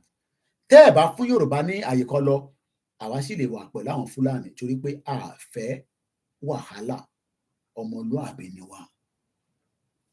But àwọn ò ní gbà, so there will not be peace on the land. And I don't want us to take it as torí pé ọmọ Yorùbá ló wà níbẹ̀. It's just that is what they want. Kọ́mọ Yorùbá yẹn fún wọn láyè kó máa lọ. But kọ́mọ Yorùbá yẹn bá ní no, òun ò ní jẹ́ kó lọ pé òun insist pé kí gbogbo àjọ wà nínú the same Nigeria. Kò ní sí peace. Kò dẹ̀ kúkú sí peace lágbàáyé tẹ́lẹ̀ anyway. considering the importance of the United Nations in assisting movement for independent, in-trust and non-self-governed territories, in assisting, wọn náà máa fún yín nílùú, United Nations ò kí ń fún yàn ní country, wọ́n kàn sọ pé in assisting, àwọn lè assist yín, ẹ̀yẹn gbé ọ̀rọ̀ wá, kájọ jẹ́wọ́, kájọ yé. But over down stage kan, United Nations will fast track the problem. Ọ̀nà wo ló máa dé? Ọ̀nà tó wà lórí M1. Taba dé orí M1, United Nations will start having meetings, and those meetings will facilitate the breakup of Nigeria within 6 months. Within 6 months. But àwa náà kọ́kọ́ gbọ́dọ̀ lọ prepare mind wa, ẹ má bínú pé mo fi dárúkọ anybody, because it's a very serious program I'm doing and I don't want to be interrupted with any names calling this afternoon. Yàtọ̀ sáwọn olóyè tí mo ti kí síwájú. Don't wait for United Nations. We will create what we prepare that when United Nations bá sọ pé ó ti tó kẹ́ máa jọ lọ, àwọn náà kọ́ bẹ̀rẹ̀ ìjọba tá à ń lọ ni. Nobody's going to let you go. America ò ní jẹ́ kẹ́ pín o. Fact lẹ́gbọ́ lẹ́nu mi. America is the one sponsoring United Nations. Àwọn ló ń pump owó sí United Nations. Maybe o ti mọ̀. America government ló ní revenue tó pọ̀ jù tó fi ń run operation United Nations. And United Nations is just an NGO. Oríṣiríṣi èèyàn ló lynch mọ́ wọn lára. Mo sọ pé 61 ní NGO tó ṣe register láti Nàìjíríà nìkan tó ń gba oríṣiríṣi owó. Àwọn máa ṣomi, àwọn máa ẹni tó ní tetanus, ẹni tí tó lè yàgbẹ́, ẹni tó lè tọ̀, ẹni tó wọ́n mọ bó ṣe ń gba funding yẹn. And United Nations as a stand will be divided tí Nigeria bá di kó dé gbàsgbòs. You know why? This is the best time in the history of the world. China agree pẹ̀lú United Nations. Russia agree pẹ̀lú wọn. Àwọn jọ ń lo agbára sínú agbára nínú United Nations tó ń pè ní veto power. So tí nǹkan bá ṣe, tí Nigeria bá lana, táwọn ọmọ Igbo bá dá wàhálà sílẹ̀, kò sí nǹkan tí America lè ṣe sí. Because Russia máa back wọn, China máa back wọn, wọ́n á ní kó pín Nigeria. But àwa tí a náà lọ, àwa ní kájọ wà nínú ẹ̀. Ṣé yẹn la fẹ́? I'm sure we don't want that. So ìgbésẹ̀ tẹ́rin rí táwọn ọmọ Igbo ń gbé yẹn, wọ́n ti prepare mind wọn pé tí kò bá ṣe lọ ní peace, ogun ló máa dì. Ẹ̀dẹ́ máa sọ fún wa pé ìbẹ̀rẹ̀ ogun lámọ̀. Gbogbo ẹ̀ story for the God nìyẹn. Ogun lọ rẹpẹtẹ báyìí nísìnyí. Ojoojúmọ́ mo kàn fẹ́ máa sọ̀rọ̀ nǹkan tó ń lọ ní Middle East ni. Because I just want to stay away. Èmi wà lórí Twitter, àwọn fídíò tí mo rí, ìjà gidi lọ bú. Ìjà gidi ni mo ń sọ. Ìjà woro sí woro ló ń lọ lọ́wọ́lọ́wọ́ nísìnyí ní Middle East. Tó bá yẹ ẹ lọ register sí Twitter kẹ́ lọ wo bí nǹkan ṣe ń lọ. Kẹ́ follow our platform kan. What they support ara wọn ni, àwọn tó support section kan support, àwọn tó support the other side. So olúkálùkù wọn àti propaganda video. Wọ́n blow ṣé gay, woro sí woro ń ṣẹlẹ̀ lọ́wọ́lọ́wọ́ ní síbi ṣe ń bá ń sọ̀rọ̀ ní Middle East. Woro sí woro gidi ó ń ṣẹlẹ̀. Kí ló ṣẹlẹ̀ ní United Nations? Wọ́n lè make a decision kankan níbẹ̀ nítorí pé àwọn tó jẹ́ kìgbé alágbára wọ́n sọ fúnra wọn pé ẹ̀yin eléèlé mi máa gbèsè, ìwọ lè gbèsè ẹ̀yìn mi. Tí Nàìjíríà bá dípò dígbèsè tó dọ́ sí gbàsgbòs, trust me, àwọn ìlú kan máa dúró tì wá lẹ́yìn.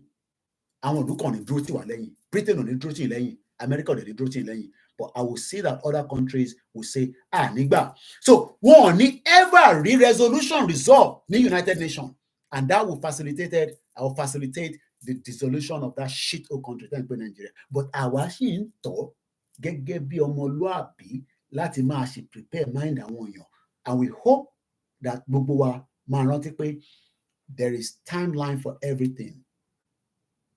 Timeline yẹn ó yé wa. We are now on a timeline, especially with the present situation tabarawai. If we lose that opportunity again, nítorí pé ẹ fi sentiment sí fún 2023 election. That election was never meant to hold in Yoruba land. But ẹ ti fi sentiment sí, ìyẹn dẹ̀ máa jẹ gbogbo wa. We will all suffer for it, including myself. Gbogbo wa pátá a máa jìyẹ for allowing that election to be held in Yoruba land. Because we have the sentiment sí. Ọmọ wa ní ẹ ṣe sùúrù, Kóìkì má kógun wá o, má jà rógun o. Ẹ ti ń rógun báyìí nísìn. sẹ́yìn tẹ́ mọ̀ pé nínú ogun gan ló máa ń kóúnjẹ rẹpẹtẹ wọ̀lú ṣé wọ́n kóúnjẹ lọ sí Middle East nísìn wọ́n kóúnjẹ lọ síbẹ̀ ìtorí pé àwọn èèyàn máa pariwo ní gbogbo àgbà ta ló ń jáde fẹ́yìn nísìn àwọn èèyàn máa ní pain pé kí ló dé ẹ má pa wọ́n tán náà àwọn èèyàn máa fọ́ sí títì ẹ wo bí rally protest ṣe ń lọ ní gbogbo àgbáyé for and against èmi ò sí èmi dá dúró ní independent media lèmi I'm sure you all know what I'm talking about àwa fi Yorùbá nation movement àwa tí àwọn kan wá fi sentiment sí at the last minute and we are all paying the price for that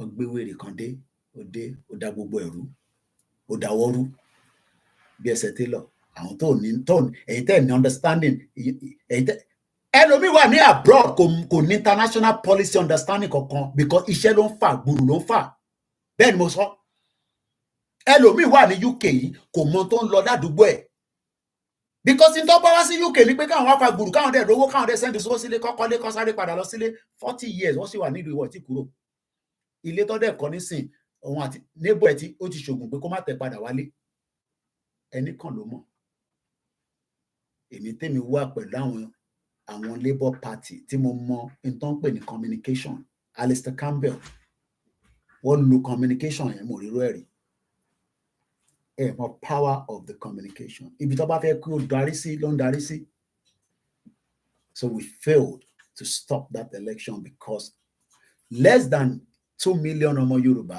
wọ́n dìbò fún Tinubu ẹ wá ń complain pé bí ń pa yín kò ní dá fún gbogbo yín bí máa pa yín kò ní ẹ bá kúkú jẹ́ ká stop ẹ̀ ká da gbogbo ẹ̀rú kọ́ lè bá kóúnjẹ wọlé kọ́ lè máa pín ráìsì fún wa ká lọ ó kúkú bẹ́tà kọ́ máa sóúnjẹ fún wa kí UN máa sóúnjẹ fún gbogbo wa ká wà lábẹ́ camp kémi náà wà níbẹ̀ dàn pé ká wà ní Nàìjíríà nísìnyí wá ń complain okay àwa jọ ń complain we will complain so a máa gbé tó ìwá sílẹ̀ this is just the part 1 ẹ má complain o kí àwọn kan má complain rárá lórí gọ́ọ̀mẹ̀ntì yìí we will all be in this government àjọ máa jókòó sínú gọ́ọ̀mẹ̀ntì yìí ni in tó bá gbà lá máa bá wọ́n ní 500 sífà mo ń bá bíṣọ́ọ̀pù sọ̀rọ̀ láàárọ̀ yìí is to 1,000 naira 500 sífà á fún ẹ ní 1,000 naira owó yẹn ti wá bàjẹ́ ju bó ṣe yẹ lọ so ṣẹ́yìn mọ̀ pé tébi bá ń pààyàn tíyà bá ń jẹ yín UN máa make sure pé wọ́n kóúnjẹ wọlé ṣẹ́yìn kúkú wá bẹ́tà ju kẹwàá ní Nàìjíríà lọ báyìí nísìn ìyàn kan tẹ̀ tún ní is 497 safer now ẹ ṣe gan ni that is the problem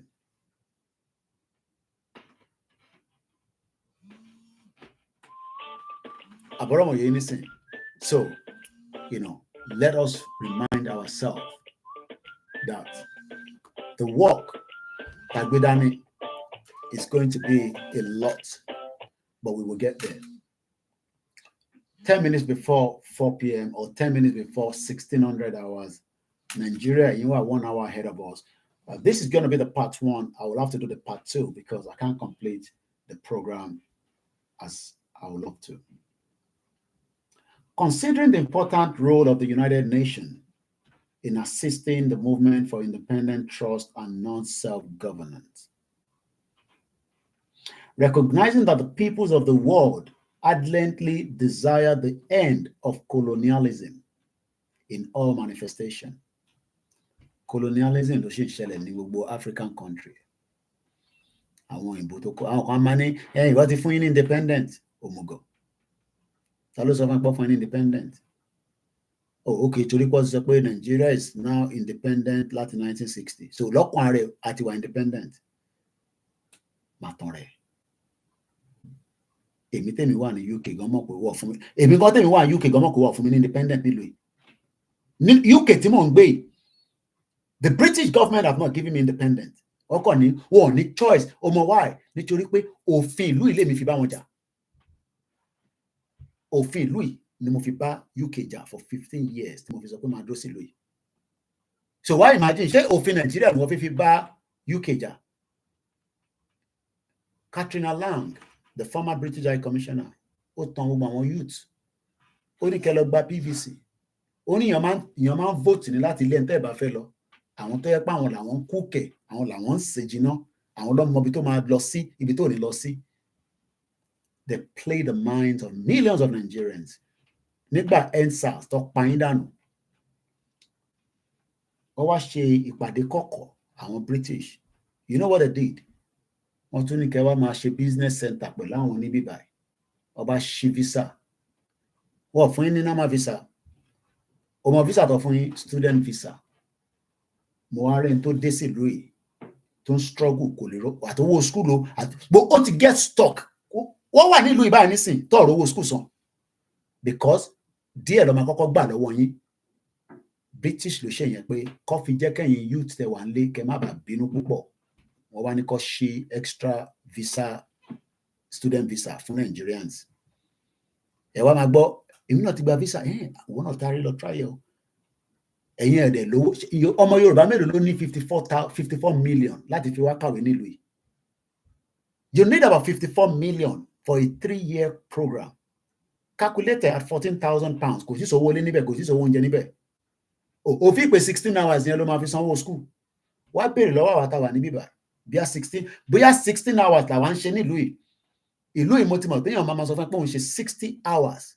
Kíní kan hours. Àwọn tó ń ṣiṣẹ́ ní hospital floor, they are doing nothing less than 14 hours shift. Bomb bastard. Gbogbo àwọn sisters ẹ̀ tó ń rí yẹn, ẹsẹ̀ wọn ti bàjẹ́ tán. Ẹ má bínú ẹ̀yin aunties mi. Wọ́n ti dúró lórí floor. Ẹsẹ̀ yẹn ti lọ 14 hours shift lẹ́lòmíì ṣe. Security 12 hours shift 7 to 7. 7 láàárọ̀ títí di 7 alẹ́. Lóru tí mo ń bọ̀ lánàá, mo wọnú store kan, mo fi dárúkọ store tí mo wọ̀. Mo wọ ẹsẹ̀ bọ̀bọ́ yẹn bá àwa dúdú náà náà dẹ̀ la ń ṣiṣẹ́ yẹn tó pọ̀ jù. Congo, Nigeria, Ghana.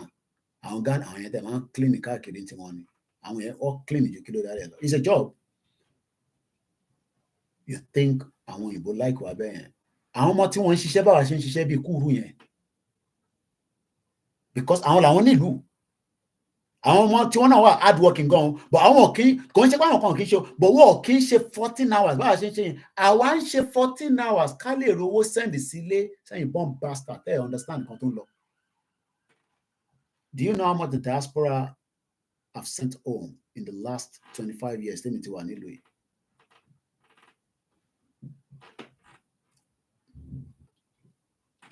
Convinced that the continued existence of colonialism prevent development of international economic cooperation, impeded the social, cultural, and economic development of dependent people, militate against the United Nations ideal of universal peace, affirming that peoples, for their own ends, freely dispose of their natural wealth and resources without prejudice to any obligations arising out of international economic cooperation, based upon the principle of mutual benefit and international law, believing that the process of liberation, which is what we are doing right now, Integrated is the process of liberation. A fẹ́ liberate ara wa kúrò nínú system tó ń pè ní Nigeria, but our land territory.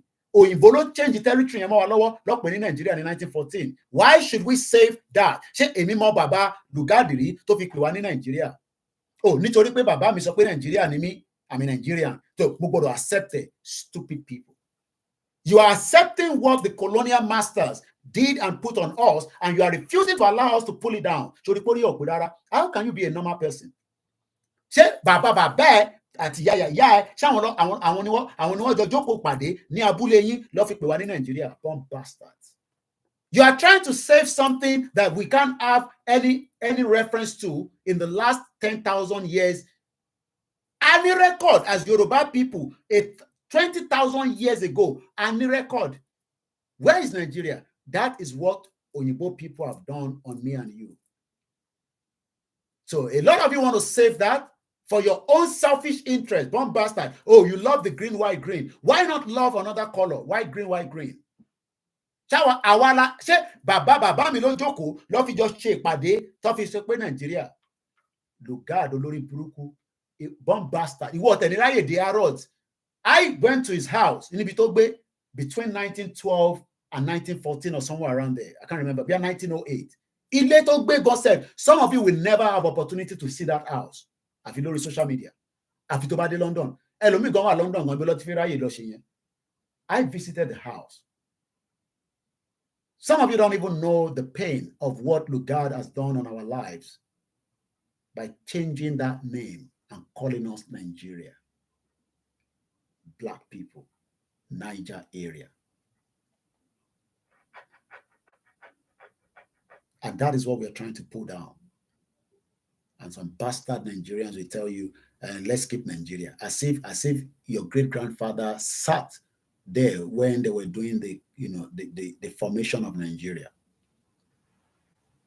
Is that not what we were told? Lies. My grandmother died at the age of 90. She was told the same lies.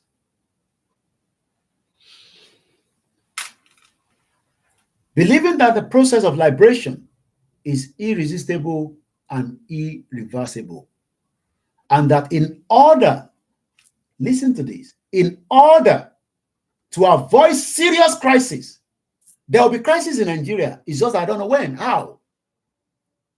Because somewhere you cannot avoid it. There will be crisis in that shit old country if we do not come on the round table and start talking to each other, whether we want to remain together or not. Those politicians, we are telling them, don't allow Nigerians to react. When they react, everybody will run away. There is still room for negotiation. And don't come and tell us Nigeria is non-negotiable. Zulum said, and I told you, that there will not be Nigeria because the grooming of the Boko Haram in IDP camp will kill every one of us in the next decade and decades. Let us stop it now. If let's defend our territory just like the American government is protecting their territory. They will not allow anybody to enter America while neutralize it. That is why they build those walls, even though people are still penetrating. But at least they've stopped the migration of people coming from Mexico. Bomb bastard. Leave Yoruba territory and let every Dick and Harry come into there and then destroy it. But you are more worried about the ones in Lagos State. We don't worry about the one in all our forests. Bomb bastard. I am now saying that they are making money in custom. Maybe it's because it's the Yoruba man there. The old Lushi woman Fulani that was there was stealing so much money. No revenue was coming back in the custom. The custom is now making more money. Do you know how much we can be making from our Apapa waterways? You allow Olori Buruku Dangote to continue to marginalize you. Hey, I am selling Dangote cement, bomb bastard. Oloshi. Instead of you to say that enough is enough, we own the waterways, we will then negotiate with Dangote if he still wants to remain in our territory. I pity a lot of you. You think it's a joke. 1960, this is what they put together in 1960. 63 years ago. It is still relevant to today's shit-hole zoological country you're calling Nigeria. Hey, shut up, I love Nigeria, bomb bastard. The one that your father loved and died without having a good medical care. Some of you, your father could not pee properly. It's something that they can deal with. He died. Some of you is just a migraine. You go to church, you're looking for holy water.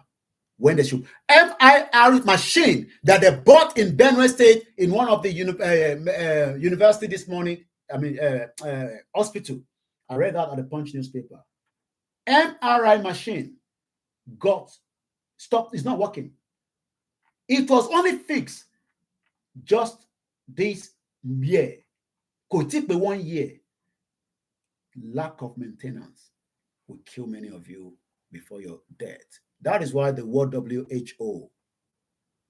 Health Organization, WHO says Nigerians will never be up to 50 years, you will die. Some of you will never. The last lap is the people that are 70, 80. I pray that if we do not come out of Nigeria, a lot of you will not reach the age of 80. Our last lap,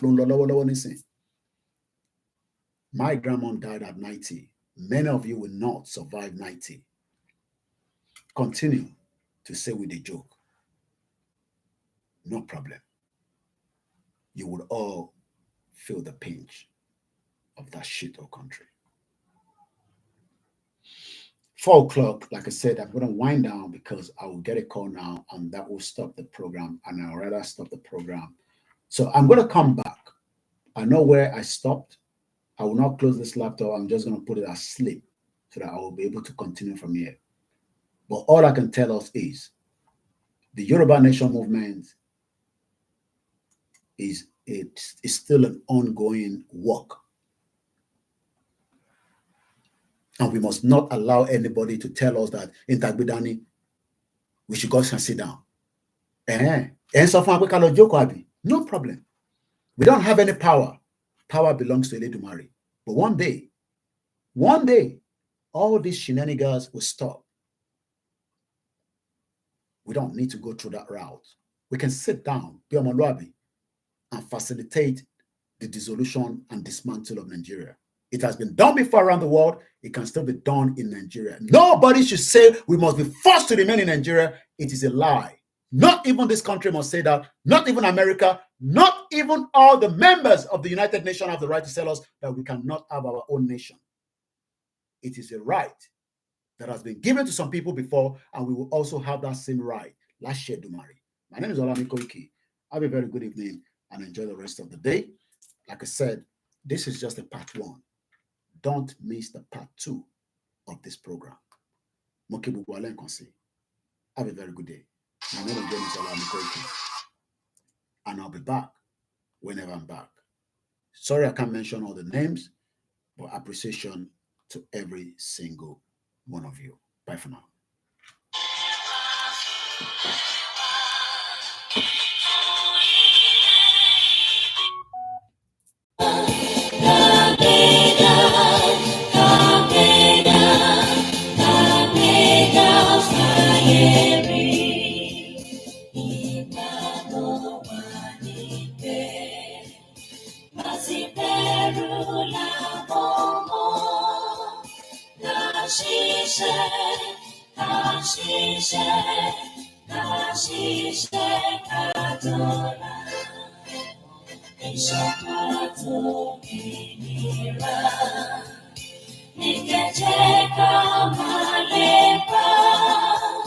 Tẹ̀síwájú fún ọ̀pọ̀ ire.